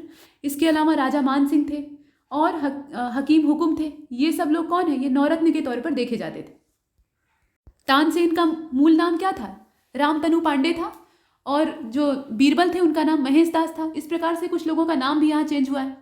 इसके बाद आगे चलते हैं। शेर शाह सूरी के बारे में आपको लिखना है। तो इसमें अफगान वंश की स्थापना करने वाला ये व्यक्ति था। ये जमीन से उठकर खड़ा हुआ इंसान था। हुमायूं के बारे में अगर देखा जाए तो उसने बाबर के बने बनाए साम्राज्य पर राज्य करना चाहा, हालांकि उसमें वो सफल नहीं होता है, क्योंकि वो एक अच्छा आदमी तो था लेकिन एक कुशल राजा नहीं था, और इसी के चलते वो असफल हो जाता है। और शेर शाह सूरी के पास राजतंत्र के अच्छे खासे कायदे मौजूद थे, उसके पास पर्याप्त अनुभव था, और अनुभव के साथ उसके अंदर जन्मजात प्रतिभा थी। वो साहसी था, जोखिम लेने की उसके अंदर क्षमता थी, उसका प्रबंधन बहुत ज़्यादा कुशल था। और यही कारण था कि 5 साल का जो समय अंतराल होता है, 5 वर्ष तक सिर्फ ये शासन करता है। और इस 5 साल के समय अंतराल में ये वो करता है जो कि 15-20 साल तक या 50 साल तक शासन करने वाले शासक नहीं कर पाए थे। तो इसके चलते शेर शाह सूरी को हम लोग देखते हैं इतिहास में। इसका बचपन का नाम फरीद था, और यहाँ आप देख रहे हैं इसके पीछे की जो पृष्ठभूमि थी, बहार खां लोहानी ये जो शासक थे इनके अधीन ये काम करता था। फरीद ने अकेले एक शेर को मार डाला था और इसीलिए इसको शेर खान की उपाधि मिलती है। और बाद में जब ये हुमायूं को एकदम से अंतिम रूप से खदेड़ देता है तो उसके बाद शेर शाह की उपाधि धारण करता है, और उसी उपाधि के साथ ये गद्दी पर बैठता है और द्वितीय अफगान वंश की स्थापना करता है। तो ये सूरवंश एक अफगान वंश था, ये आप जानते हैं। कुल मिलाकर जो चौसा और बिलग्राम का युद्ध होता है उसमें हुमायूं से इसका आमना सामना होता है, और चौसा के युद्ध में ये इसकी शक्ति को समाप्त करता है हुमायूं की, और बिलग्राम वाला जो होता है उसमें पूर्ण रूप से इसे भागने के लिए मजबूर कर देता है। तो हुमायूं को खदेड़ कर ये तख्त पर कब्जा करता है, और उसके बाद इसकी जो विकास परियोजनाएं हैं उससे सभी लोग परिचित हैं। अलग अलग प्रकार के सुधार करता है, उसमें से एक जो रोड बनाने वाला काम है उसे आप जानते हैं। उसके साथ साथ पर्यावरण संरक्षण की दिशा में भी ये बहुत अच्छे काम करता है। और अंतिम जो इसका विजय अभियान था वो कालिंजर दुर्ग का अभियान था। कालिंजर के किले पर ये कब्जा करना चाह रहा था, लेकिन किले की दीवार गिरने का नाम नहीं ले रही थी।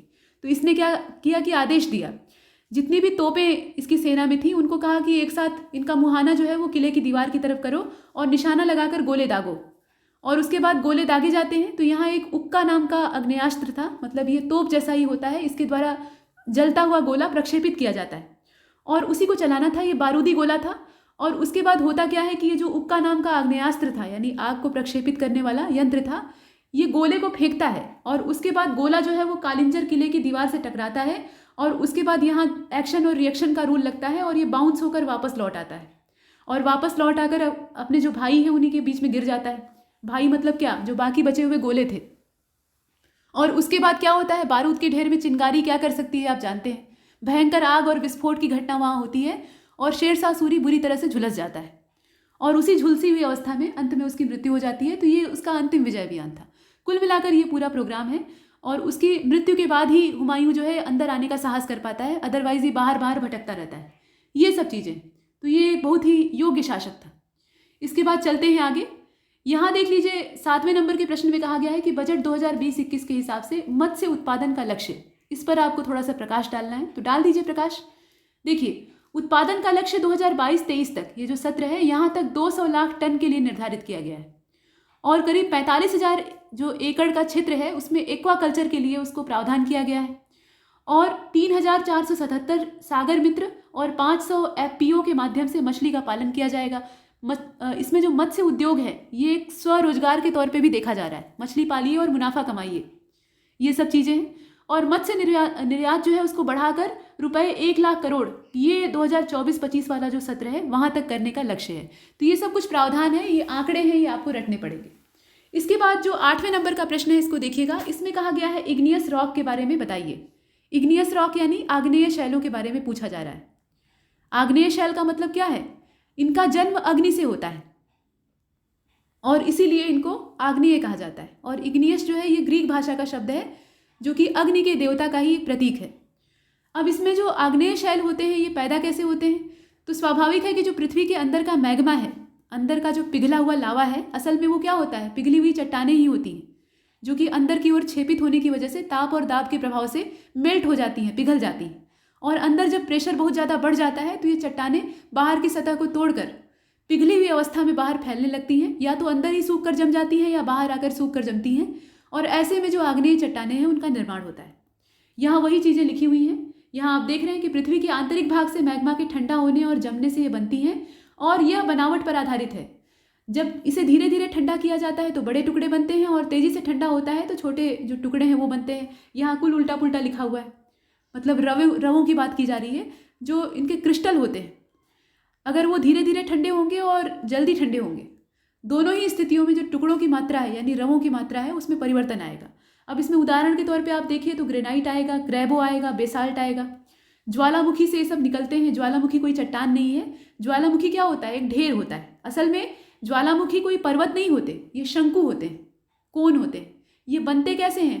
पृथ्वी के अंदर से जो अवसाद बाहर आते हैं, मतलब इसमें जब उद्गार होता है तो अंदर से बहुत कुछ बाहर आता है, चट्टानें बाहर आती हैं, राख बाहर आती है, या बहुत तरह का मटेरियल बाहर निकलता है। तो वो जो छेद होता है उसी के चारों ओर जमा होने लगता है और धीरे धीरे करके वो एक पूरे पहाड़ का रूप धारण कर लेता है। तो उसी को हम लोग कहते हैं ज्वालामुखी पर्वत।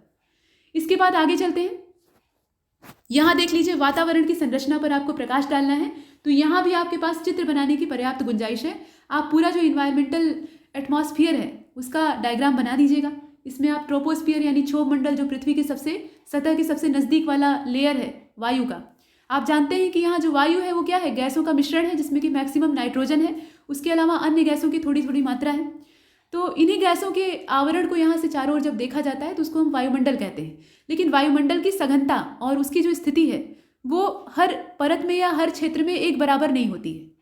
मतलब पृथ्वी के पास का जो क्षेत्र होता है वायुमंडल का वो ज़्यादा सघन होता है, वहाँ सघनता ज़्यादा होती है, जिसको कि हम क्षोभ मंडल कहते हैं। जैसे जैसे हम ऊपर की ओर जाने लगते हैं यानी ब्रह्मांड की ओर बढ़ने लगते हैं, बाहर की ओर जाने लगते हैं, मतलब अर्थ से दूर, वैसे वैसे वायुमंडल में विरलता आने लगती है। मतलब वायुमंडल कैसा हो जाता है? पतला हो जाता है। इसके पीछे रीज़न है गुरुत्वाकर्षण का। पृथ्वी का गुरुत्वाकर्षण जहाँ तक प्रबल होता है वहाँ तक गैसों को ये ज़्यादा मात्रा में बांध कर अपने पास रखता है, और जहाँ इस गुरुत्वाकर्षण का प्रभाव कम होने लगता है वहाँ ये जो गैसों की मात्रा है ये घटने लगती है और विरलता आने लगती है। कुल मिलाकर यहाँ ट्रोपोस्फियर की जो रेंज है वो दी हुई है, ये सबसे नीचे की परत होती है, और जितनी भी मौसम संबंधी क्रियाएँ हैं वो यहाँ पर होती हैं। इसके अलावा स्ट्रेटोस्फियर को देखिएगा तो ये 50 किलोमीटर तक फैला हुआ क्षेत्र है, और ओजोन परत लगभग इसी में पाई जाती है, पूर्ण रूप से नहीं पाई जाती है। मतलब कुछ हिस्सा जो ओजोन परत का होता है वो ट्रोपोस्फियर की ऊपरी परत में होता है, मतलब आंशिक रूप से। इसे आप 10 और 90 का अनुपात मान सकते हैं। 10% जो है ये ट्रोपोस्फियर की जो एकदम लास्ट वाली परत होती है उसमें होता है, और बाकी जो 90% एरिया होता है वो स्ट्रेटोस्फियर की शुरुआती परत में होता है, यानी समताप मंडल के बारे में कहा जा रहा है। और समताप मंडल में कोई मौसम संबंधी क्रिया नहीं होती है, इसीलिए एरोप्लेन वगैरह को उड़ाना होता है तो इसी रेंज में उड़ाते हैं, इसी ऊंचाई पर उड़ाते हैं, तो उसमें कोई दिक्कत नहीं आती है। ये सब चीज़ें हैं। इसके बाद मीजोस्फीयर होती है। तो यहाँ आप देख रहे हैं कि ओजोन परत पाई जाती है। अब ओजोन परत जहाँ पाई जाएगी, देखिए स्ट्रेटोस्फियर, एक कायदा ये है, मतलब पृथ्वी से सतह से ऊपर जाने पर एक नियम है कि जैसे जैसे आप ऊपर की ओर जाएंगे वैसे वैसे तापमान बढ़ेगा, माफ कीजिएगा तापमान कम होगा, तापमान में कमी आएगी। लेकिन यहाँ क्या होता है? यहाँ पर तापमान पहले तो कम होता है, लेकिन जब हम ये ओजोन परत वाली रेंज में पहुँचते हैं तो यहाँ तापमान ज़्यादा हो जाता है, यहाँ का तापमान अधिक होता है। क्यों अधिक होता है? क्योंकि ओजोन परत सूर्य की पराबैंगनी किरणों को छानने का काम करती है, फिल्टर करने का काम करती है, और यहाँ पर जो विकिरण है वो गर्मी उत्पन्न करता है, और इसी के चलते यहाँ का जो तापमान है वो ज़्यादा होता है। और यही कारण होता है कि बीच बीच में कहीं कहीं टेम्परेचर में जो वेरिएशन है वो हमें दिखाई देता है। इसके अलावा मीजोस्फीयर में आप देखिएगा तो 80 किलोमीटर वाली रेंज दी है। ऊंचाई की वृद्धि जैसे जैसे होगी तापमान कम होने लगेगा। इसके अलावा आयनोस्फीयर है, यहाँ पर विद्युत आवेशित कण होते हैं, रेडियो तरंगों का जो परावर्तन है वो यहीं से होता है। ये सब चीज़ें हैं। और अंत में जो बहिर्मंडल है वो आता है, यानी सबसे बाहर जो एक्सोस्फीयर है उसके बारे में कहा जा रहा है। थर्मोस्फीयर एक बीच में होता है। तो इस प्रकार से बहुत सारे स्फीयर्स हैं, और आप चाहें तो इसे ऐसे मत लिखिए, चित्र बनाकर दर्शा दीजिए, चित्र वाला ज़्यादा बेहतर होगा। इसके बाद आगे चलते हैं। 10वें और अंतिम इस सेक्शन के प्रश्न को देखिएगा। विश्व व्यापार संगठन यानी WTO के बारे में कहा जा रहा है। तो 1995 में इसे स्थापित किया गया था, और जो माराकेश समझौता है उसमें गाट की ये जगह लेता है। ये जो गैट है या गाट है, ये द्वितीय विश्व युद्ध के बाद बना था और इसका मुख्यालय जेनेवा या स्विट्जरलैंड, मतलब जेनेवा का जो स्विट्जरलैंड है वहाँ पे हुआ था। स्विट्जरलैंड का जेनेवा एक स्थान है, वहाँ पे हुआ था, यहाँ उल्टा हो गया। और इसके 164 जो सदस्य देश हैं वो इसमें शामिल हैं। आखिरी जो इसमें सदस्य बना है वो अफगानिस्तान है और यह जो है ये वर्ल्ड ट्रेड रिपोर्ट को प्रकाशित करता है। इसके अलावा वर्ल्ड स्टैटिस्टिकल जो रिपोर्ट होती है उसका भी पब्लिकेशन करवाता है। तो इसके जो काम है वो दिया हुआ है। कुल मिलाकर व्यापार का जो संतुलन है उसको बनाए रखने के लिए इसका निर्माण किया गया था। असल में होता क्या है, इस प्रकार की जो वैश्विक संस्थाएं हैं ये द्वितीय विश्व युद्ध के बाद तेजी से बनने लगती हैं। संयुक्त राष्ट्र संघ की स्थापना होती है, इसके अलावा बहुत तरह की चीज़ें होती हैं। तो ये सब क्यों बनते हैं? ये शांति बहाल करने का और समानता लाने का और विकास की ओर फिर से कदम बढ़ाने का एक प्रयास होता है, क्योंकि 2 युद्धों ने पूरे विश्व को झकझोर दिया था। मतलब हर देश परेशान था, चाहे वो अमीर हो चाहे गरीब हो। जनता तो परेशान थी ही, पूरा देश परेशान था, पूरी दुनिया अस्त व्यस्त हो गई थी। ये जो विश्व युद्ध थे इन्होंने पूरे देश को, पूरी दुनिया को निचोड़ दिया था और ऐसे में फिर से उठकर खड़ा होना और डेवलपमेंट करना ये हर राष्ट्र के सामने एक चुनौती थी और उसी चुनौती का निवारण करने के लिए इस प्रकार की संस्थाएं बनती हैं। इसके बाद देखिए यहाँ खंड स यहाँ से शुरू होता है और यहाँ शब्द सीमा और कम हो गई है, 25 शब्दों के अंदर ही आपको लिखना है। तो ऑपरेशन समुद्र सेतु यानी सी ब्रिज, ये आपको पहला टॉपिक मिला हुआ है। इसमें आपको ये लिखना होगा कि यह भारतीय नौसेना के द्वारा लॉन्च किया गया है और इसका उद्देश्य उन भारतीय नागरिकों को वापस लाना है जो कोविड-19 के बीच में विदेशों में फंसे हुए हैं और इसे रक्षा मंत्रालय, विदेश मंत्रालय और गृह राज्य सरकारों के साथ निकटतम समन्वय में निष्पादित किया जाता है। ये इसके पीछे का प्रावधान है, ये इसमें आप लिख सकते हैं। इसके बाद जो सेकंड वाला है इसमें देखिए मिसाइल पार्क और जो ICGS है उसके बारे में कहा जा रहा है। तो इसमें कहा जा रहा है कि जो अग्निप्रस्थ है उसके तौर पे भी इसे देखा जाता है, मतलब इसे कहा जाता है, इसका अन्य संबोधन है INS कलिंग पर इसे स्थापित किया जाएगा, ये जो अग्निप्रस्थ है, और इसे विशाखापट्टनम जो आंध्र प्रदेश का है वहाँ पे स्थापित किया जाएगा। ये एक अपतटीय गश्ती पोत है, मतलब इसका काम क्या है, गश्त लगाना, चौकीदारी करना। इसके बाद हड़प्पा पर आपको टिप्पणी लिखनी है। तो मोंटगोमरी नाम का जो क्षेत्र है, मतलब ये पाकिस्तान का जो पंजाब प्रांत है वहाँ की स्थिति है, वहाँ ये हड़प्पा पुरातात्विक स्थल मौजूद है। रावी नदी के बाएं किनारे पर ये स्थित है और इसमें 6 अन्नागार हैं। इसके अलावा वर्कमैन क्वार्टर यानी जो रहने के आवास हैं ये मौजूद हैं। इसके अलावा रेड सैंडस्टोन, इसका बना हुआ नर का धड़ यानी नीचे का शरीर, ये सम्मिलित है इसमें। और सिमिट्री मिली है यानी R37 और H, यहाँ पे जो शवधान होते थे उस प्रकार की चीज़ें हमें दिखाई देती हैं। ये हड़प्पा के बारे में है, आप चाहें तो इसका एक नक्शा छोटा सा बना सकते हैं, इसमें लोकेशन दिखा सकते हैं, हड़प्पा कालीन जितने भी स्थल थे उनको दर्शा सकते हैं, लेकिन फिलहाल यहाँ हड़प्पा स्थल के बारे में लिखना है, मतलब जो जगह है हड़प्पा उसके बारे में लिखना है। इसके बाद आगे चलते हैं। इसकी खोज की कहानी भी बड़ी रोचक है, मतलब रेलवे लाइन बिछाने का काम हो रहा था और जो मजदूर थे वो खुदाई कर रहे थे और वैसे में पुराने ज़माने की ईंटें निकलनी शुरू होती हैं अंदर से, और उसके बाद ये ईंटें मजदूर अपने काम में लेने लगते हैं, यानी इससे जुड़ैया करने लगते हैं, अपना काम करने लगते हैं, यानी निर्माण कार्य में इसको भी इस्तेमाल कर देते हैं। और बाद में पता लगता है कि अंदर पूरी एक सभ्यता सो रही थी और उसका आपने एक हिस्सा नष्ट कर दिया, तो तब जाकर यहाँ खुदाई का काम शुरू होता है और उसके बाद एक बड़ी सभ्यता उभर कर सामने आती है। तो ये सब चीज़ें हैं और इसके लिए थोड़ा सा हमें अंग्रेज़ों का भी धन्यवाद कहना चाहिए, क्योंकि उन्होंने थोड़ी जागरूकता दिखाई। हालांकि बाद में वो उदासीन हो जाते हैं, लेकिन खुदाई का काम उन्हीं के सौजन्य से शुरू होता है। इसके बाद आगे चलते हैं। भारतीय पुरातत्व सर्वेक्षण वाला जो डिपार्टमेंट है उसकी स्थापना के पीछे भी कहीं ना कहीं अंग्रेज़ों का ही हाथ है। कनिष्क, इस पर हमें लिखना है टिप्पणी। तो कनिष्क जो है इसे दूसरा अशोक भी कहा जाता है, एक लोकप्रिय शासक था और जो शक युग था, शाका युग यहाँ लिखा हुआ है, उसकी शुरुआत जो शक संवत था उसकी शुरुआत इसी के समय से होती है। कहा जाता है कि ये कनिष्क के राज्याभिषेक की तारीख है और ये बौद्ध धर्म का अनुयायी था। बौद्ध धर्म की जो महायान शाखा थी, ये कुषाण वंशीय था, ये तो आप जानते ही हैं। इससे पूर्ववर्ती जो विम कटफिशस और कुजुल कटफिशस का समय है उसे भी आप जानते हैं। तो कुल मिलाकर कुंडलवन कश्मीर में जो चौथी बौद्ध संगीति होती है वो इसी के समय में होती है और यहाँ पर बौद्ध धर्म में जो मतभेद थे वो एकदम से स्पष्ट हो जाते हैं और बौद्ध धर्म के 2 टुकड़े हो जाते हैं, हीनयान और महायान। तो जो महायान उदारवादी बौद्ध धर्म की शाखा थी उसी का अनुयायी था कनिष्क और इसने दोनों कला शैलियों यानी मथुरा और गांधार दोनों को पर्याप्त मात्रा में प्रोत्साहन दिया। ये सब चीज़ें हैं। इसके अलावा ये साहित्य का भी संरक्षण करता था। तो ये सब चीज़ें इसमें आप लिख सकते हैं, बहुत कुछ लिख सकते हैं। इसके बाद 5वें नंबर के प्रश्न को देखिएगा, नगर वन यानी शहरी वन कार्यक्रम, ये क्या है? तो देख लीजिए, इसे शहरी क्षेत्रों में वनावरण बढ़ाने के लिए शुरू किया गया है और इसका उद्देश्य क्या है?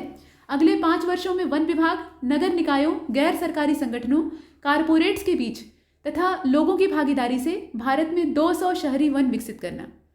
अब जंगल जो है वो जंगलों की जगह पर नहीं लगाए जा सकते।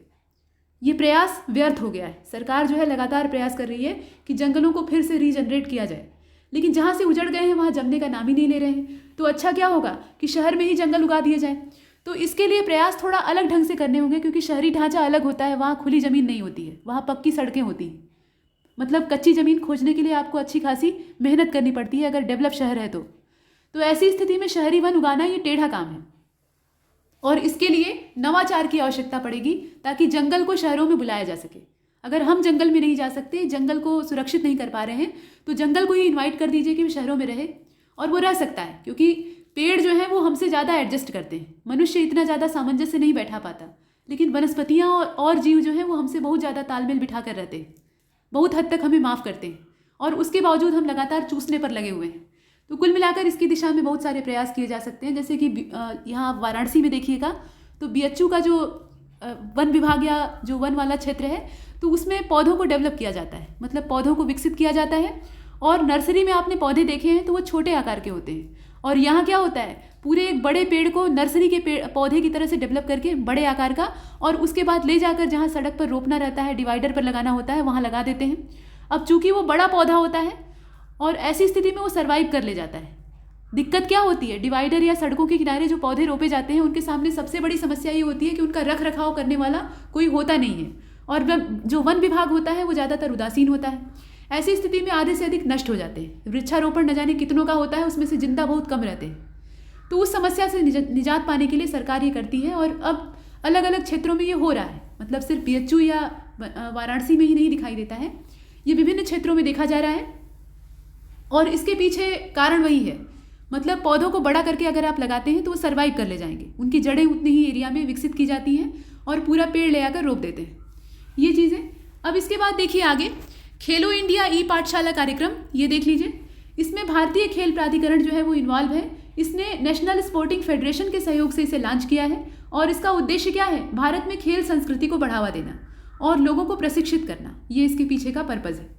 बाल श्रम शिक्षा योजना क्या है, तो इसमें आप लिख सकते हैं कि यह योजना उत्तर प्रदेश में 12 जून 2020 को लॉन्च की गई थी, और इसके हिसाब से चयनित जो लड़के लड़कियां हैं उनको 1000 रुपये और 1200 रुपये क्रमशः दिए जाएंगे। ये इसके पीछे का प्रावधान है। और उद्देश्य क्या है, बाल श्रम में लगे जो बच्चे हैं उनको शिक्षा देना, उनको शिक्षित करना, ये इसका पर्पज़ है। इसके बाद संथाल विद्रोह, ये आपका अगला है। तो संथाल विद्रोह क्या चीज़ है, ये एक प्रकार की बगावत थी, और इसका नेतृत्व करने वाले जो नेता थे वो सिद्धू और कान्हू थे। इन्हें सीधो और कान्हू कहा जाता था।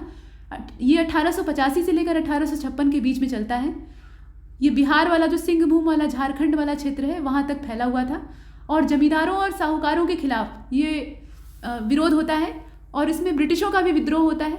मतलब जो नेता इस विद्रोह के होते हैं वो कहते हैं कि इन काफिरों को बाहर खदेड़ना है। ये दीकू हैं।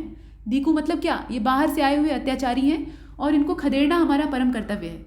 और ये संथाल बड़े जुझारू होते हैं, ये अंत तक जूझते हैं और धनुष बाण से युद्ध करते हैं। ये तीर धनुष वाली लड़ाई करते हैं। और होता क्या है, एक बार एक संथालों की बस्ती में ब्रिटिश गवर्नमेंट के जो सिपाही हैं, बर्बर सिपाही हैं, वो घुस जाते हैं, और उसके बाद ये जो तीर कमान वाले योद्धा थे ये सब मारे जाते हैं। इनको लाशें इनकी बिछ जाती हैं, गोलियों के सामने ये टिक नहीं पाते। एक झोपड़ी रहती है, और झोपड़ी के अंदर बहुत सारे संथाल, मतलब ये स्त्री पुरुष सब प्रकार के रहते हैं। उसमें कुछ बच्चे रहते हैं, कुछ वृद्ध रहते हैं, ये सब छिपे रहते हैं और सब हथियार बंद रहते हैं। बच्चा बच्चा वहाँ हथियार लिया रहता है, और जितनी बार ब्रिटिश जो है वो गोली चलाते हैं उस झोपड़ी पर, उतनी बार अंदर से जवाब में तीर चलता है। और ये क्रम बहुत देर तक, घंटों तक चलता रहता है। अंत में क्या होता है, जब तीर चलना रुक जाता है तब जाकर ब्रिटिश जो सैनिक होते हैं वो पास फटकने की हिम्मत कर पाते हैं। और जब झोपड़ी का आवरण खोल कर देखते हैं तो अंदर जितने भी संथाल थे उनकी लाशें पड़ी हुई थी। मतलब पूरा जो कमरा था वो लाशों से रंगा हुआ था, सिर्फ एक बूढ़ा संथाल बचा हुआ था। और जैसे ही वो ब्रिटिश अधिकारी को देखता है वैसे ही वो तीर कमान उठाकर उसे शूट कर देता है, और उसके बाद उसे गोली लगती है और वो मर जाता है। ये कहानी है और ये वास्तविक है। तो इससे इनके जूझने की शक्ति का पता लगता है। मतलब इन्होंने बारूदों का सामना लकड़ी के तीर कमानों से किया। तो ये संथाल काबिले तारीफ थे, इनका विद्रोह काबिले तारीफ था, और उसी को आपको लिखना है। और ब्रिटिशों ने उनके शरीर के टुकड़े कर दिए और उनका सिर प्रदर्शित किया। मतलब इनके जो नेता थे, सिद्धू और कान्हू के बारे में कहा जा रहा है, माफ कीजिएगा, यहाँ पर संथाल विद्रोह के बारे में कहा जा रहा है। तो यहाँ ये क्या करते थे, अंग्रेज जो थे ये संथालों को पकड़कर या तो मार डालते थे और नहीं तो फिर इनके शरीर के हिस्सों को काटा करते थे, जैसे कि आप नीचे 84 देश में भी देख रहे हैं। तो पहले के समय की जो बगावतें होती थी उसमें ब्रिटिशों का दबाने का तरीका भी बड़ा बर्बर होता था, मतलब बहुत हिंसक तरीके से दबाते थे। इसका एक बड़ा उदाहरण आप जलियांवाला में देखते हैं। जलियांवाला में निर्दोष जनता पर बगीचे के अंदर बंद करके उसको गोलीबारी की जाती है, मतलब भागने आपको नहीं दिया जाएगा, अंदर ही मरिए गोली से। और अंत में क्या होता है, बहुत से लोग कुएं में कूद कर बचने का प्रयास करते हैं, कुआं ही पट जाता है, इतने लोग कूद जाते हैं, और जो रहते हैं वो गोलियों से मारे जाते हैं। तो बहुत ही हिंसक तरीका सरकार अपनाती थी और इसी के चलते लोगों के मन में गुस्सा पनपता था। तो ये सब चीज़ें हैं फिलहाल। इसके बाद 84 देश को देख लीजिए। तो शाह अमल एक स्थानीय ग्रामीण ने 1857 के विद्रोह में महत्वपूर्ण भूमिका निभाई थी और 84 गाँवों के मुखिया और किसानों को अंग्रेज़ों के खिलाफ बगावत करने के लिए संगठित किया था, उकसाया था। और अंग्रेज इसका पुरस्कार इसको क्या देते हैं, इसके शरीर के टुकड़े टुकड़े करके इसका सिर कटवा के चौराहे पर लगवा देते हैं। ये काम इसके साथ करते हैं और ऐसा इन्होंने बहुतों के साथ किया था। जैसे ऊपर आपने सिद्धू और कानू का देखा, तो उसी प्रकार से मतलब वहाँ के भी संथालों के साथ ऐसा बर्ताव किया गया था। और खुदीराम बोस का नाम आपने सुना होगा। सरकार जो रहती है वो लोग विद्रोह न कर दें, मतलब इस नवयुवक क्या थे, अभी किशोर वय के लड़के थे, 16 वर्ष की उनकी कुल अवस्था थी, और उनको टुकड़ों में कटवाकर उनके जो शरीर के टुकड़े होते हैं उनको अलग अलग जगह पे फेंकवा दिया जाता है, ताकि किसी को कानो कान खबर भी ना हो, लोगों को सिर्फ इतना पता लगे कि खुदीराम को फांसी दी गई। ये चीज़ें हैं। इसके बाद आप ये लिख सकते हैं, 84 देश को आपने देखा। 10वें नंबर का देखिए, चावल की फसल। तो भारत का ये मुख्य भोजन है, हालांकि गेहूँ भी है लेकिन चावल जो है ये बड़े हिस्से में खाया जाता है और ये खरीफ की फसल है, आप जानते हैं। अपने यहाँ चावल के खेत जो है ये सर्वाधिक हैं, जबकि पैदावार चीन में ज़्यादा होती है, हम दूसरे स्थान पर हैं। और 25 डिग्री सेल्सियस से ऊपर का जो तापमान होता है वो इसके लिए आदर्श माना जाता है। वर्षा इसको 100 सेंटीमीटर से ज़्यादा चाहिए। ये पानी की फसल होती है, पानी इसको बढ़िया चाहिए होता है। ये उत्तर पूर्वी तटीय और डेल्टाई प्रदेशों में उगाया जाता है, जहाँ आर्द्रता और उमस ज़्यादा होती है। इसके बाद जैविक खेती, ये अगला टॉपिक है। तो यह बिना फैक्ट्री रसायन जैसे कि कीटनाशक, उर्वरक और अन्य हानिकारक उत्पादों के बिना अभ्यास किया जाता है। यह पर्यावरण को प्रभावित नहीं करता है, जैसे कि गोबर की खाद। जो गोबर की खाद होती है, गोबर नहीं, गोबर को सड़ाते हैं और सड़ाने के बाद जब वो खाद में तब्दील हो जाता है तो उसको खेतों में इस्तेमाल करते हैं। तो इस प्रकार से जो बायो फर्टिलाइज़र है वो बनते हैं। इसी प्रकार से कंपोस्ट वाला भी होता है, मतलब सड़ी गली जो पत्तियाँ होती हैं, छिलके होते हैं, उन सबको इकट्ठा करके गड्ढे में दफन कर देते हैं। उसके बाद जब वो सड़ गल कर चूरा बन जाते हैं, काले हो जाते हैं, तो उनको निकाल लेते हैं और फिर छिड़क देते हैं खेतों में। इस प्रकार से और भी बहुत तरीके हैं जिससे कि जैविक खेती की जाती है। इसके अलावा मरे हुए पशुओं की जो हड्डियाँ होती हैं उनका चूरा बनाकर भी खेतों में डालते हैं। और हड्डी की जो खाद होती है वो बड़ी ही पोषक होती है, मतलब उसको डाल दीजिए तो पौधा जो है एकदम मुस्कुराने लगता है। डहेलिया के पौधों में कभी डाल कर देखिएगा, ठीक है। तो ये सब चीज़ें हैं। कुल मिलाकर इनकी उत्पादकता कम होती है, सबसे बड़ी समस्या यही है। डाल तो दीजिएगा, जैविक खेती बहुत अच्छी है, पर्यावरण के लिए एकदम वरदान है। जो कीटनाशक और केमिकल फर्टिलाइज़र होते हैं उनका हम इस्तेमाल करते हैं तो इससे मिट्टी भी खराब होती है, पर्यावरण भी खराब होता है और स्वास्थ्य भी खराब होता है, लेकिन पैदावार उसी से ज़्यादा अच्छी होती है। और यही कारण है कि यहाँ सभी लोग जो है वो रासायनिक खादों का इस्तेमाल करते हैं। कोई भी पागल नहीं हुआ है, पर्यावरण बचाना सबको अच्छा लगता है, लेकिन अपना लाभ जो है उसकी कीमत पर नहीं। पहले लाभ है, उसके बाद तब पर्यावरण है, यही लोग सोचते हैं।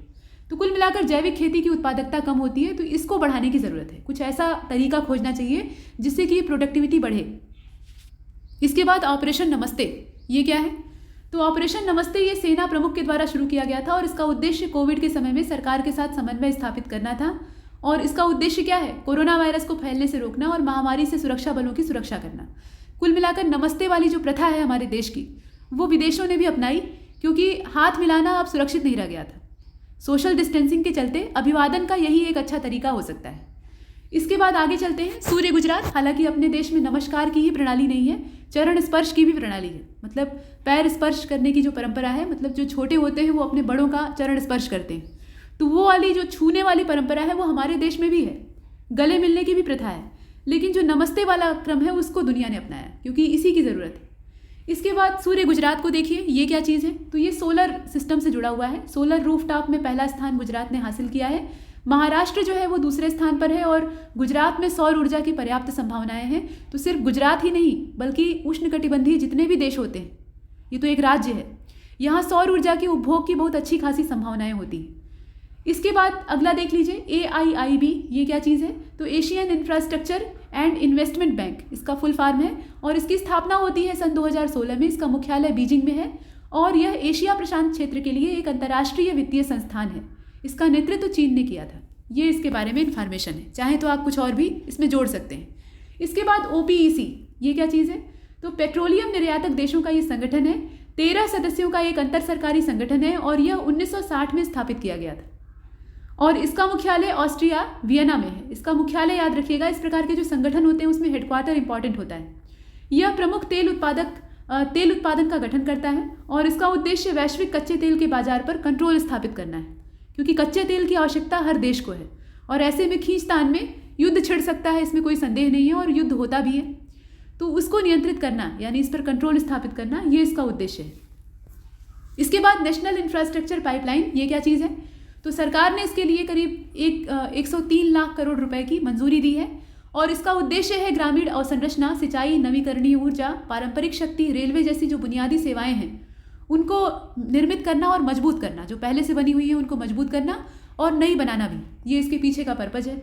राजकोषीय घाटा क्या होता है? ये 17वें नंबर का टॉपिक आप देख रहे हैं। तो यह राजस्व प्राप्तियों और गैर प्राप्य जो ऋण पूंजी प्राप्तियां हैं, इनके व्यय के बीच का अंतर है, मतलब कुल व्यय के बीच का ये डिफरेंस है। इसको आप ऐसे लिख सकते हैं कि राजस्व प्राप्ति और जो गैर ऋण पूंजी प्राप्ति हैं, इसके साथ साथ कुल व्यय, इनके बीच का ये डिफरेंस है।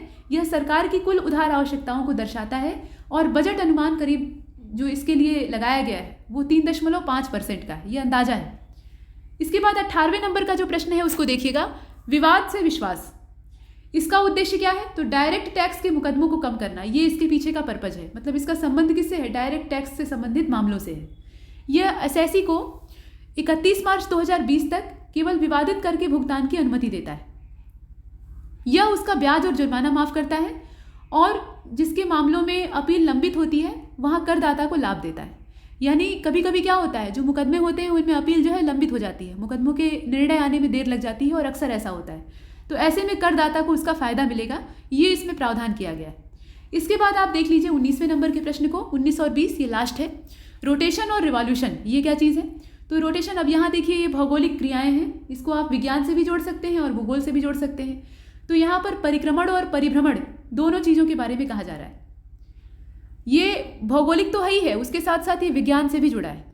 रोटेशन वह है जब पृथ्वी अपनी धुरी पर घूमती है। वैसे देखिए यहाँ रोटेशन और रिवॉल्यूशन का मतलब सिर्फ पृथ्वी से ही जोड़कर नहीं देखा जा सकता। कोई भी वस्तु है अगर वो वृत्ताकार पथ पर अपनी धुरी पर ही चल रही है तब भी, और किसी वृत्ताकार परिधि पर चल रही है तब भी, उसके अंदर ये दोनों चीज़ें होंगी, चाहे वो पृथ्वी हो या किसी गोल मैदान में चलती हुई साइकिल हो या चरखी या गोला हो सकता है। कुल मिलाकर गोल पथ होना चाहिए, वृत्त पथ होना चाहिए।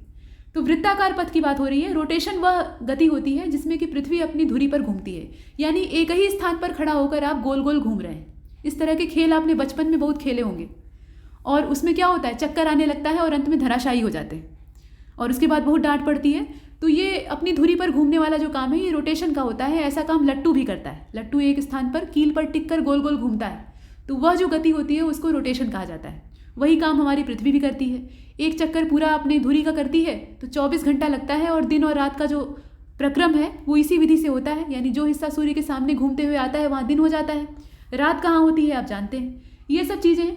उसके अलावा पृथ्वी सूर्य के चारों ओर चक्कर लगाती है, ये आप जानते हैं, मतलब आपने बहुत बेसिक लेवल पर पढ़ा है।